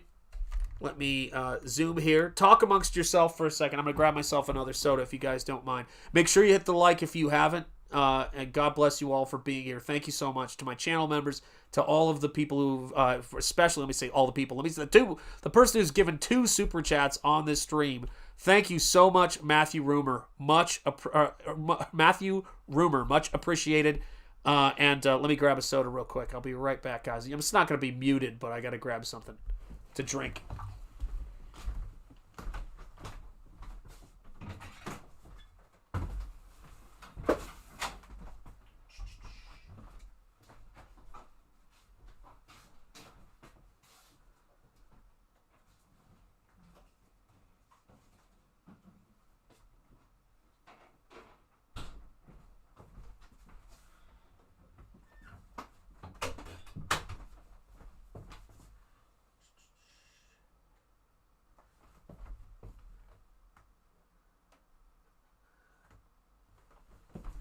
Yeah, wild stuff out there, guys. Better say... Oh, my God. You guys are going to put me in the hospital. Better spike that soda, that's right. With some bourbon, exactly. Yeah, unfortunately, I'm teetotal. Lame. I love caffeine. That's my vice. Proof friggin' spell incorrect. Yeah, exactly. That soda does drink. Yeah. That's a drink. My God, you guys are killing me. Hail, Jeremy Burtz. Everybody saying hello. It's good to see you guys in Comic Skate on a fine Sunday, my fellow comic skaters. Oh, gotta run. Happy Sunday. I am so glad you swung by Shadowhawk Talks. Have a wonderful Sunday. And CG for life, indeed. 100%. Wow, hitting the juice heavy today? Yes, I am absolutely hitting the juice heavy today. I am needing that soda, that pick-me-up. But yeah, guys, I mean, it's just been a lot of art and a lot of work, man. Just doing all this different stuff. And let me see if I can do this here since I did it once. We'll see if it works. Oh, I love root beer too, though. Some people don't like root beer, but I really love root beer. For sure, Colonel Zaid. I was a big root beer fan. And still am. I'll grab it while I'm out. Let me see here.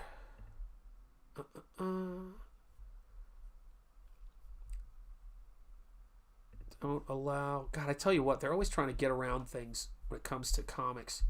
Or sorry, when it comes to screen sharing things. Let me see here. There we go. We'll take a look at the... oh my gosh, Mexican Coca-Cola is great. It absolutely is with cane sugar, and it is better for you. I believe it. I breathe coffee. I've been there. Yes, indeed. Kentucky Thang. 100%, man. Yeah. Dr. Pepper is too, man. Dr. Pepper all over the South, I find people love it. So let me share this with you. Hang on a second here. Let's do this. We'll do screen share. And let me make sure it's... I don't need to do the entire screen. I want to do current application. There we go. That's a little better. So yeah, guys, for those of you guys who are wondering what is up, this is a look. I showed this on Rock's channel a little bit, but this is how I basically live in terms of comics and how I sketch things together, how I rework layouts and pages, because I basically am painting in digital. So this is the opening shots of Springball, and this is where you get your glimpses into the world, your glimpses into the villains, into the heroes, into the monsters, all of the stuff that makes it work, and all of the stuff that makes it interesting for me. And I love the writing. To me is the thing. Oh, and that's right. Someone was asking this question before of what my writing process is. My writing process is this. It really doesn't come from... A lot of stuff influences me. A lot of stuff influences me. I think that's true for a lot of artists. But it doesn't factor into my storytelling. So to give you an example of that, right, if I can, I don't think I've done this on a stream yet. Let's do this on a stream. All right, do you guys want to see, let me see here, see the McFarlane influence? Yeah, McFarlane, I met Todd McFarlane. Oh, I'm not on screen. Hang on a second. I met Todd McFarlane when I was, I think, 13 or 14 years old at a convention. I was the biggest fan in the world. He was nice to me. Love him. He is the, he's, I can't say enough good things about him. I have McFarlane's, the statues, the Marvel statues based on Todd McFarlane's art, and actually one of the DC statues I have in here. It's like a shrine to Todd McFarlane. And I know people don't always see it in my painted stuff. God, no one wants to see that. Let me tell you. I think people would pay to not see that. But let me share a story with you guys, a fictional story that I don't think I've ever shared on stream. I love his Dragon figure series too. Hey, Shouth, how are you, my man? Leg Kick 1. It's great to see you, brother. Yes, people love the Dragon series of his stuff. So let me see if I can find this for you guys. File open recent. Okay, so I actually started writing, and it's nowhere near complete. It's only 11,000 words, and I want it to be at least 40,000 words. At max, I want to write 94,000 words. Don't ask me why, but I look for word counts to help me. But I'm writing a novel. I'm not going to tell you the title of it, but I'm just going to read you some of the introduction or the start of the story, okay? This is because I actually do love to write. Excuse me. And you'll hear a little referencing to C.S. Lewis in here, just a bit, a particular book of his that's relevant. Grief is not like sadness. That is one of the most pernicious fictions of the human condition. It's not a feeling of sadness, but rather a feeling of terror, sickening terror. Standing in the funeral home across the room from my wife's corpse, I feel terror. I want to leave this place, and at the same time I am frozen by my terror at the life ahead and what comes next. I come in and out of moments of disassociation to be consumed by the terror of my grief. My daughter Ellie is standing by my side like a sentinel, every bit the vision of femininity and strength that her mother was. I know your eulogy will be beautiful, Dad, said Ellie. I wish to God your mother could have helped me write it, but then I wouldn't need to write it if she was here, would I? It was all I could muster. I have to talk to the bank. I don't even know where everything is. Where's Michael? He's with Caleb. They're seeing off the rest of your friends. Michael and Caleb will help you get everything squared away. I'd help you, but I can barely think straight with this damn pregnancy brain. And you just lost your mom, I added. She made a faux angry face at me that she got from her mother. Dad, I have too many hormones going on. If you make me cry again, they're going to need another effing coffin. We both burst into laughter, and she hugged me, pressing my 2 grandchildren into me. I'm naming our daughter after Mom. No discussion, said she. Did you feel that? She'll kick you again if you don't agree with me. I can't even read the rest of this. It's so nuts. But I started writing this story when a friend of mine was diagnosed with, she's since passed, she was diagnosed with terminal cancer. And when I started writing it, it was an exercise to see what I could do with fiction. But most of the stuff that I do, and it needs like 50 passes. I've got my friend whose wife is an editor. He looks over it for me from time to time. But those are the kinds of stories that I write when I do this kind of thing. And the idea of what terror is, what college professors think about. Actually, what's worse than that, what an autistic person thinks about his word count. Story time, y'all. Yeah. And I would tell you the cool part. I would love to tell you the cool parts of the story, but they give away way too much, and I'm not ready for this to see the light of day yet. But it starts out at the funeral and an introduction, and it's all about how I think when a lot of the men I've known, when they experience loss, they lose a spouse or they lose somebody who's really close to them, they sort of have a need for a new purpose. I know that's been the case with me for loss, and it's really about this man who was like, what do I do? I'm retired. His wife dies suddenly. She goes out for a walk, and she dies suddenly from a stroke. And at her wake, he's approached by a mysterious guy, and he's invited to kind of step into this world to fight evil in a terrifying way, but also a beautiful way. Let me see. Oh, am I breaking up again? Maybe I bumped something, or someone's using the Wi-Fi, or it could just be YouTube. I'm not sure. We'll have to see. Life and its meaning changes immediately. It sure does. Back. Okay, let me read you one more part of this. Let me see if I can read you one more part, because this is the fun part. Actually, should I, or should I save it? Let me see. I'll jump to another part.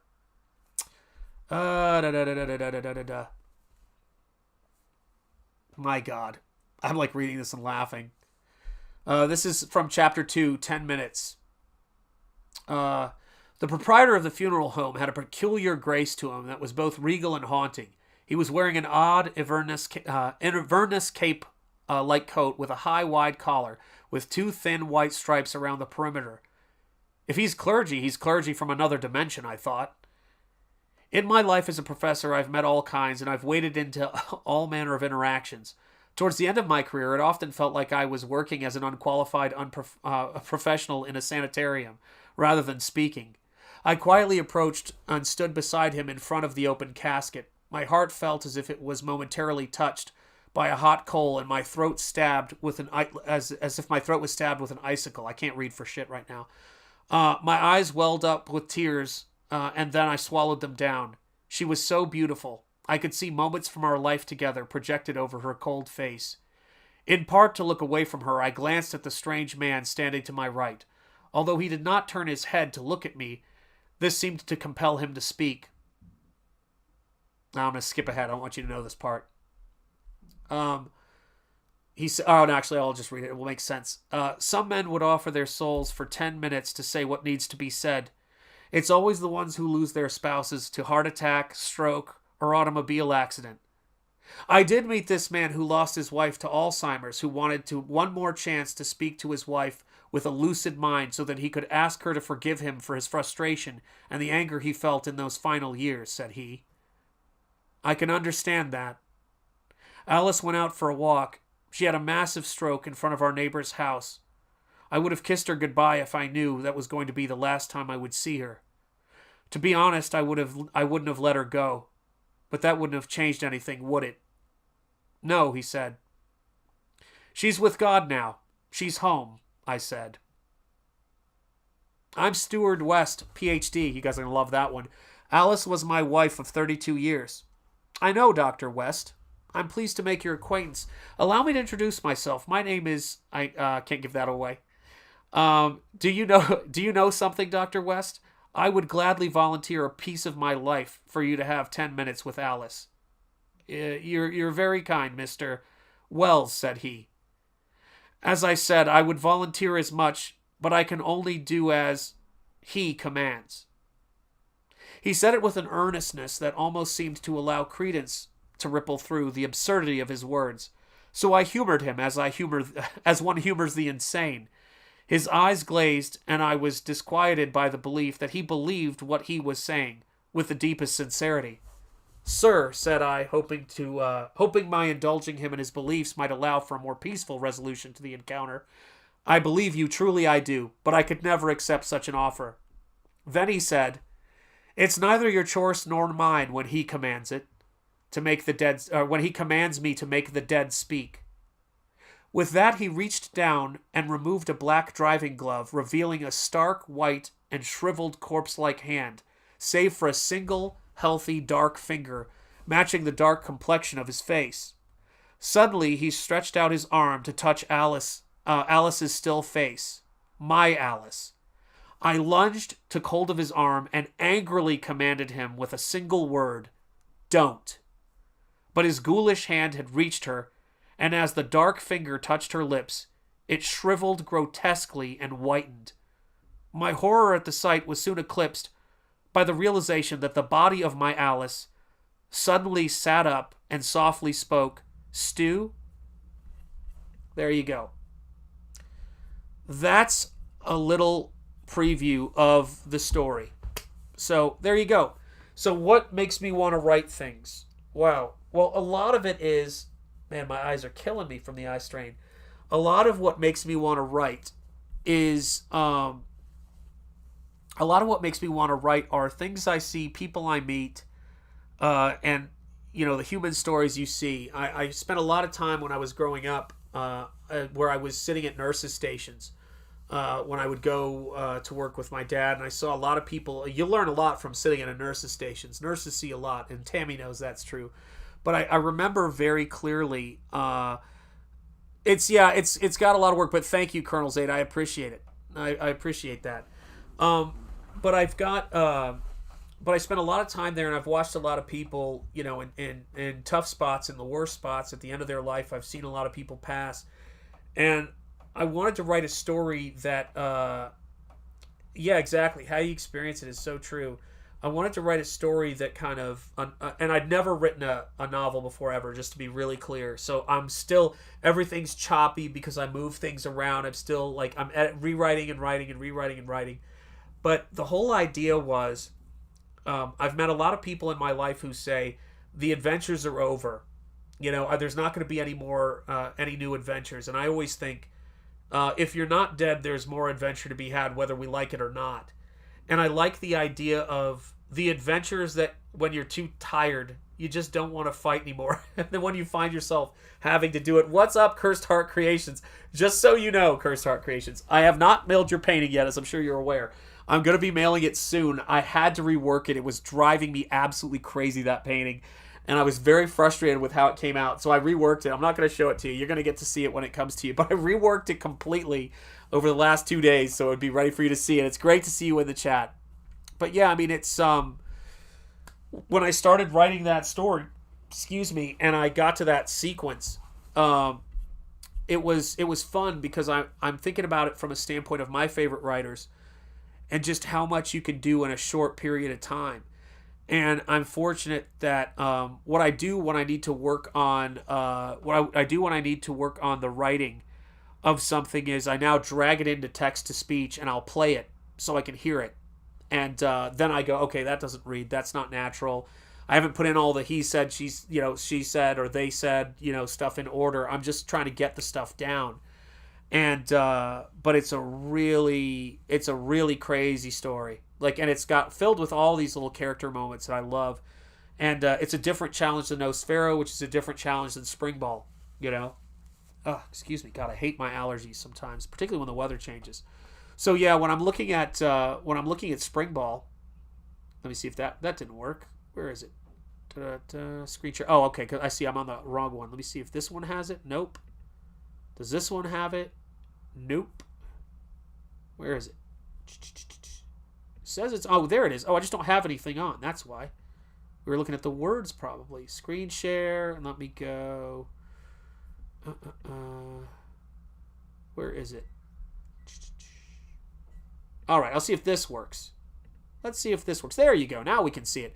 So yeah, so when I was working on Springball, my approach to the story is very much like Dickensian, very much he's trying to find this kid, very much what I experienced as a parent, trying to protect your kids from psychopaths on the internet.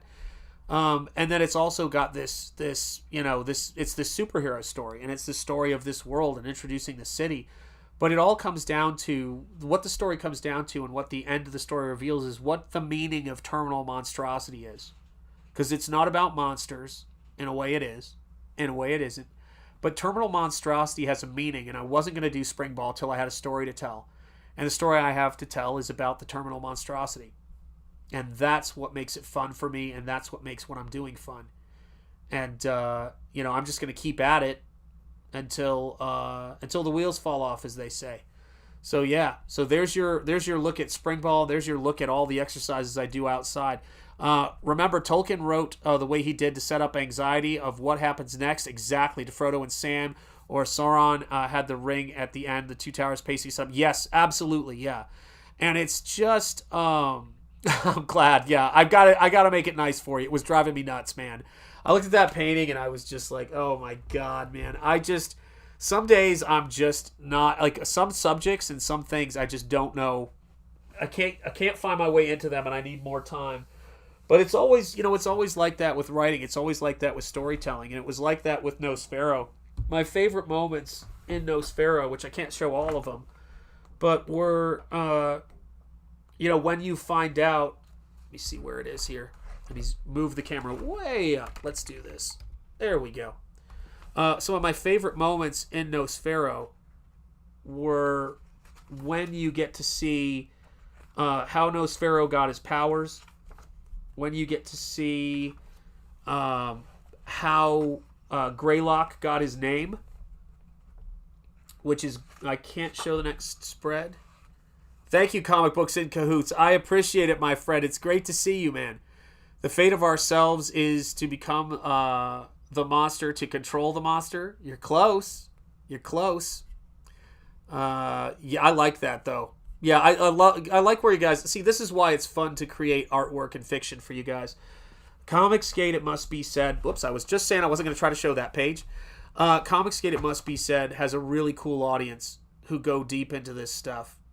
And that's the thing I love about it, is that I can tell stories that I could never tell anywhere else. But to do something like this, to this origin page, this origin sequence, which is very much about my love of Egypt and Evil Dead and ancient stuff, even Raiders of the Lost Ark, and the sort of the horror of this origin story, it all sort of comes down to my favorite part of the story, which is this moment right there.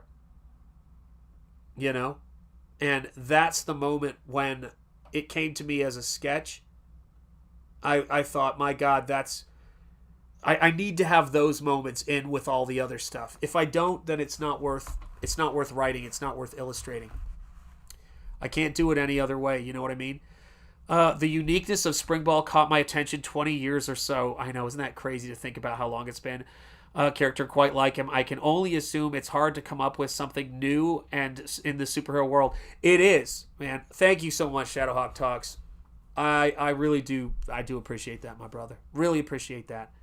Yes, indeed, you do, Colonel Zaid. Yes, and you have one of my favorite cover paintings I've ever done.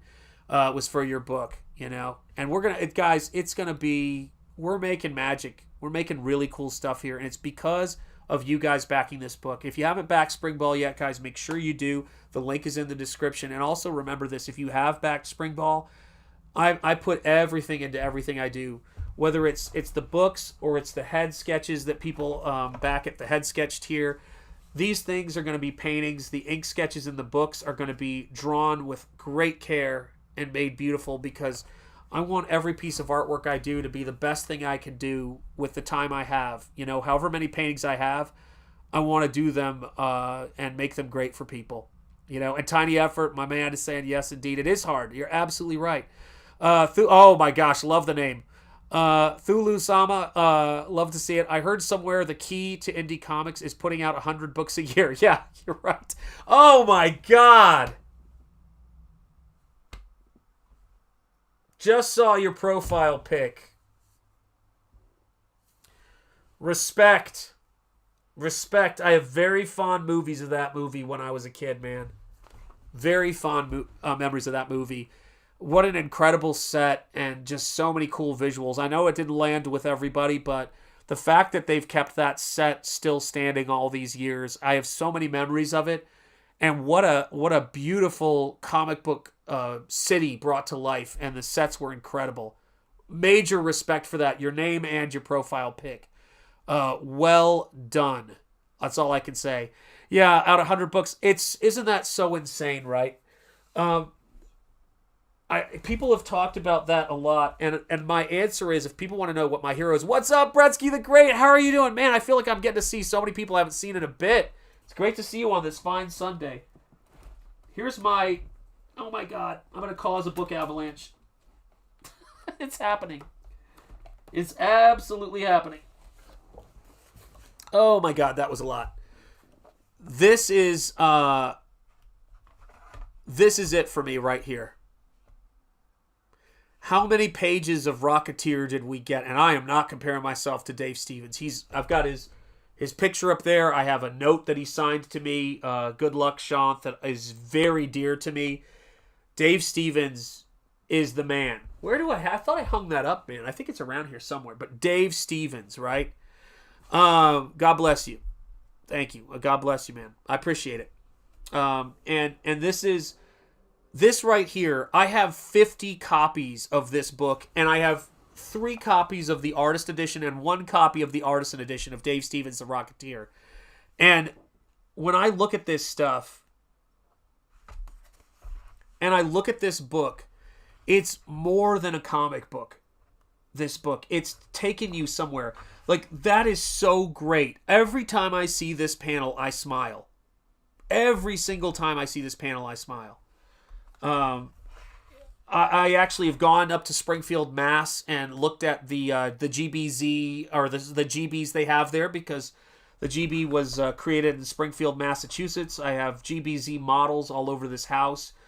My kids grew up watching the Rocketeer opening scene, because my son, who's actually at a aeronautical engineering school, loves airplanes. We watch documentaries on the Wright Flyer, love all of that stuff. But this right here is why I do my books at the size I do, which is 8.5 by 11. I print all my stuff to the size of this early collected books, like The Shadow, all of that stuff, man. His women are fantastic. Dave Stevens is such a legend, man. And this was a big part of our family. The Rocketeer soundtrack is one of the most beautiful soundtracks of all time. I backed the Dave Stevens Brush with Passion documentary, which is so wonderful. But yeah, Dave saw my work, and this was the best compliment you could ever get. Dave said to me when I was in college, he said, "You're really good.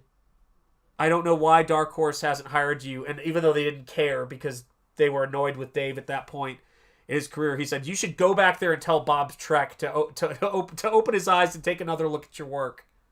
To hear that from one of your heroes is incredible, man. Dave was awesome. Need I say more? This is what comics are about for me. They broke the mold with this guy.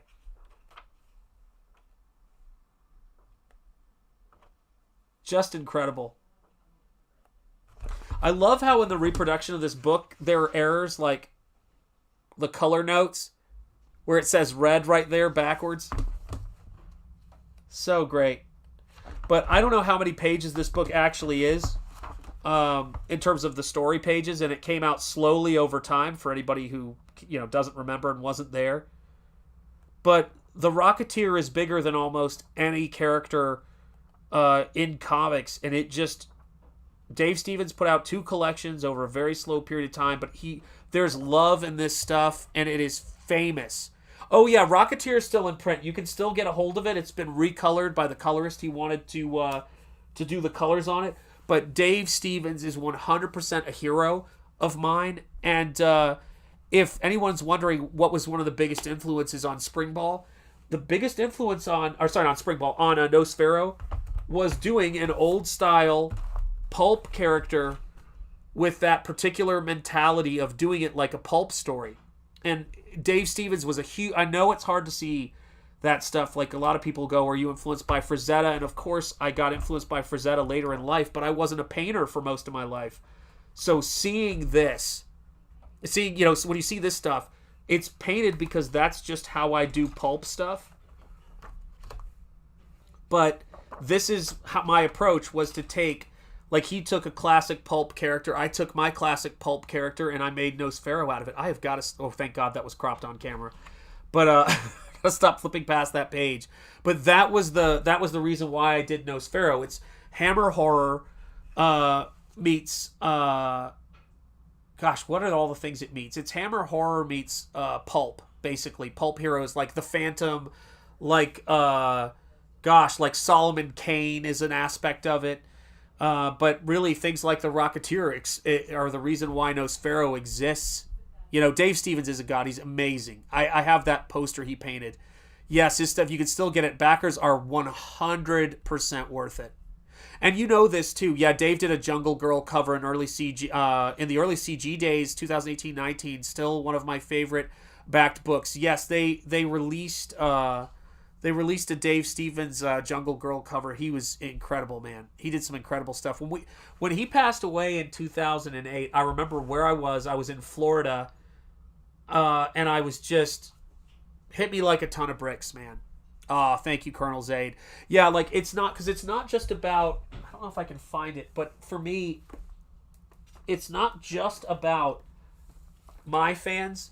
It's when I'm doing stuff for other people who commission me to do artwork, and Colonel Zaid is a good example. This is one of my absolute favorite cover illustrations that I've done, and this was for his book, Beckoned Recourse. If you guys haven't seen it, it's a beautiful looking book. Just a beautiful looking book, and he's also a fellow traveler and craftsman. But putting this detail into it, that's what it's all about. Oh, I should point this out. Sean, I would like to imagine Cliff Secord meets the Valiant Brothers. That would be awesome. So I totally forgot to say this. So when I was originally developing Springball, I was drawing him from photo reference. I was doing him in a little bit more of a retro... Well, I first developed him. He was in a McFarlane style. Then I did a retro style with him. And then I sort of went... Which was very photo reference, inspired by The Rocketeer. And actually, the comic book Madman by Mike Allred was another influence of mine. But then when I showed it to Dave Stevens, I was actually showing him Springball pages done in my more photo reference style of pencils. So Dave Stevens saw Springball. Awesome. I thank you guys for giving me that. I hadn't even thought of that until now. Infamous Mr. Kershaw, I'd like to see. Yes, got that one. Yeah, it's just crazy, man. It's crazy how all this stuff goes together. I wonder where I put that. I kind of was wondering where I put that. The postcard Dave Stevens signed to me. I wonder where that, because I usually it's in here somewhere, but God knows where it is. But it was great. It was to Shanth, best Dave Stevens, and I always keep it close to my heart, man. It's just the best stuff. Yes, indeed, we love Dave Stevens, man. I have that book, of course. I know you do. I know you have that book. Yeah, Beckoned is gorgeous. Agreed. Here's the link to Zaid Studios. Indeed, Dave Stevens introduced Betty Page, yeah, to me too, on the pages of Rocketeer. He gave me a wrench for it. Yes, I did. Yeah, that's got a very Roger Dean... Oh, my goodness gracious. Leighton Gay, and this is the best segue when that's your name. What cracks me up so much about that, and I don't even know if I'm going to be able to find it. Shoot. Hold on a second. Let me see if I can find it. I don't know if I'll be able to find it. Where would it be? Not there. Not there. Let me see. Where is it? Not there. Ugh. I know it's somewhere.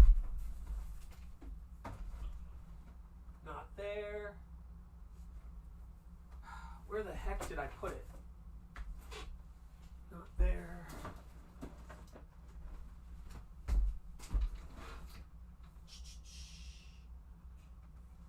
Not there.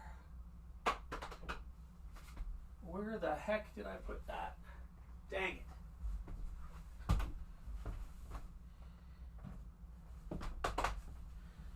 Where is it?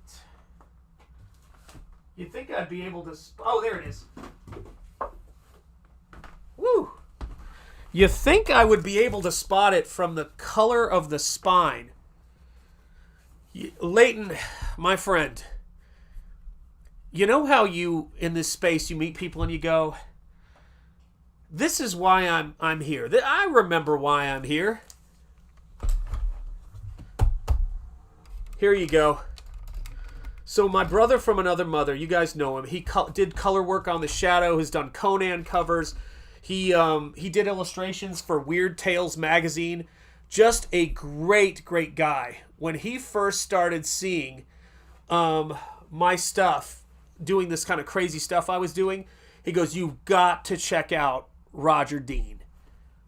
And this was a big influence. Big influence on me thinking about what art could be, and it was so cool. And even though he's not like a big influence on my stuff, because we're influenced by Art Nouveau, which, you know, obviously, but I wouldn't say he's, how do I put it? I think his work is like Sid Mead's work, right? He's a giant. He's a 100% giant. But I just couldn't imagine doing the stuff he does. He's just so he's so singular, if that makes sense. And I mean, how do you even describe this? Oh gosh, you guys can't see it. Sorry. It's a very large book. And oh, that's what I should do. Hang on. That's what I should do. I just want to remind everybody. So I've been enthusiastic in some of the toughest situations, horrifying situations, frankly. I'm almost 50 now, and people keep trying to figure out, like, you know, what's it going to take for him to just be totally negative. And I'm like, I've been down and I've been bleak. The reason why I give nihilism no quarter is something I say is because I'm stubborn. You know, and this is insanity, and it's genius. Look at that. How amazing is that? You turned 50 yesterday. Happy birthday, Comic Books in Cahoots. Oh, that's awesome. Happy birthday to you, brother. Yeah, I mean, it's like, these guys never stopped dreaming, man. And that's essential. When you're in this place of crazy fiction, you know? When you're in this place of just, where you're just playing, if you lose that sense of awe and wonder and romance and beauty, it's just not, it's not good, man. Rodney Matthews did some cool stuff too, 100%. 100%. The crazy thing is, in the future, that's right, we'll be, oh, for God's sake, I wish. Yeah, I love that, though. If I live that long, I don't know how long I'm going to be around. Let's see, and happy birthdays are rolling in. Shant will be 50 in 213 days. That's the rumor. Is that right? Is that true? Probably true. We share the same 0130. There you go. Excellent. To have his vision is the gift. Yeah, at 100%. And everybody is saying happy birthday. Comic Books in Cahoots, I gotta get you a cheerleader, at least one, for your birthday. Here you go. Charge! There we go. It seems appropriate, Comic Books in Cahoots. So yeah, like when I look at this stuff, it's just imagination unbound. And you know, that's so when we talk about like the show Comics and Curios Inside the Studio, what I did when I was a teacher, when I wasn't doing art demos and things like you guys see here, what I did when I was a teacher. Oh my gosh, your daughter turns 42 tomorrow. Damn, I'm getting old. No, Shadowhawk Talks. Tell her happy birthday. You know, what I said when I turned 42. 42 is the answer.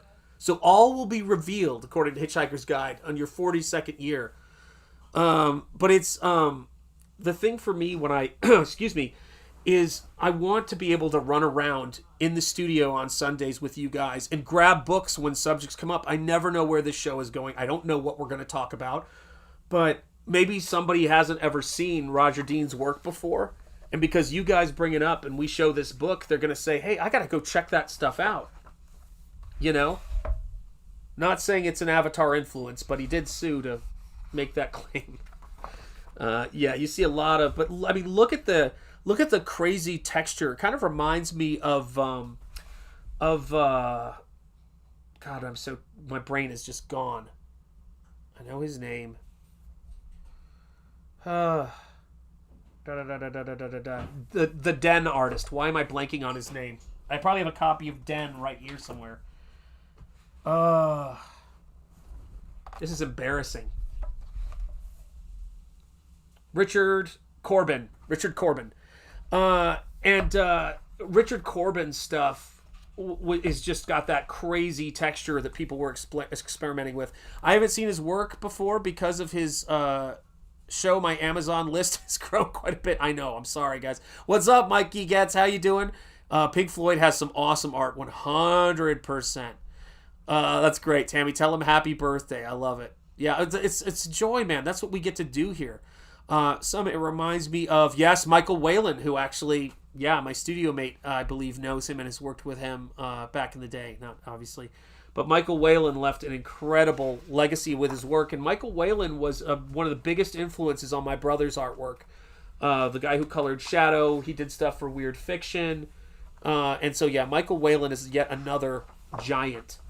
And so when I sit down and I think about painting and I think about, what's possible, looking at people like Corbin, thank you. Yeah, you guys are here. It's nice to know you guys can bail me out in a crisis, man. It's the truth. But I was looking at a book by John, I think it was John Howe, if I'm not mistaken.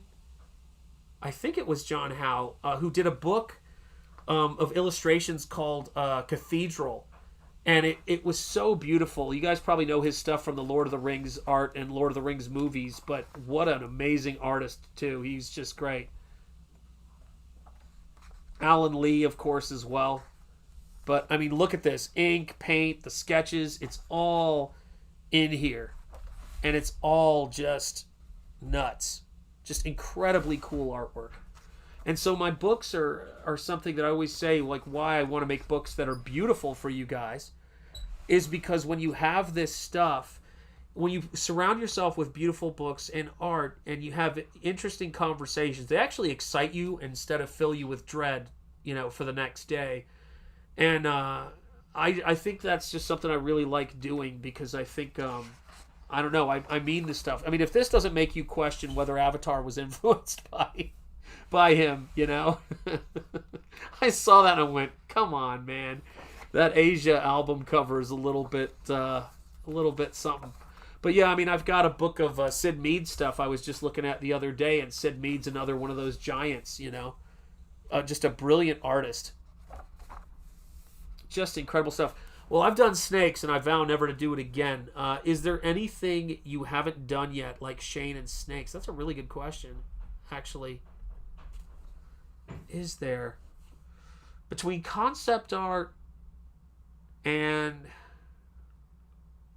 I'm sure there is. I just can't think of what it would be at the moment.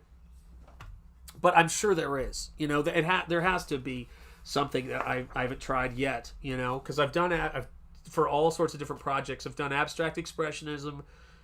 I've done landscape painting. I've done portrait paintings. I've done this, but I'm sure there's a subject matter I'm not thinking of. I'm sure there's not. I'm doing vehicle design right now. There's a vehicle design. If you guys want to see, I was going to put this up for channel members. The image of this is going to be up in the channel member section. So if you are a channel member, you'll see this. But I was going to show you guys what happens when I do a concept sketch, and it just... Oh, well, you know what? I can actually do it that way. I want to show you guys what happens when... let's clay sculpt on... I've done sculpted in clay. I've done that. I've done some maquettes. Yeah, Heavy Metal introduced me to Corbin. I love Richard Corbin's stuff. I got the Angoulême catalog. It's so good. Yeah, John Howe and Alan Lee were huge inspirations to my style. And that was before the movies. Yeah, the book World of Tolkien, I've studied like crazy. Yeah, absolutely. Comedic impressionism, 100% true. So I guess 35 years ago, I was in labor. He was born at, wow, my gosh, 12:43 a.m. Wow, that's crazy. That's brilliant. Yeah. Maquette characters, yes, those are awesome. Vehicle designs are nice. So I was working on a vehicle design, and let me see if I can find it. File, find. Well, funny enough, with some of my character design, I did go into that stuff because robot design, I think sometimes you can fall back on African art for that, which is sort of the seed of cubism. But let me see if I can share this image real quick as an overlay. So let me do source, overlays, new image overlay. It's like watching the elderly use a computer, isn't it?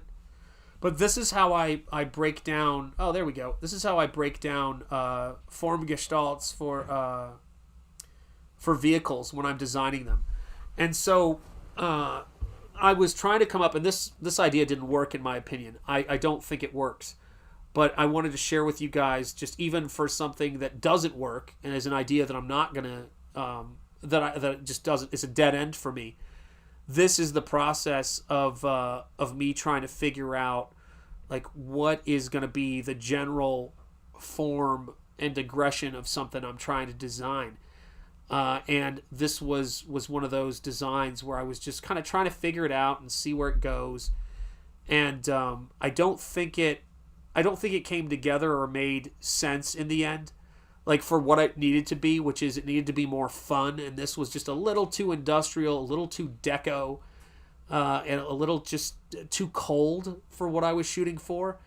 And so this was, this was a part of that sort of vehicle design process. You know, you throw things against the wall and you see what sticks. It's the same thing with writing. So yeah, that's kind of the thing for me.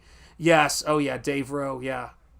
There's so much great stuff out there, guys. There's so much great stuff, and that's why I think that you guys are so much more than people who are pre-ordering comics. Like when people say it drives me crazy.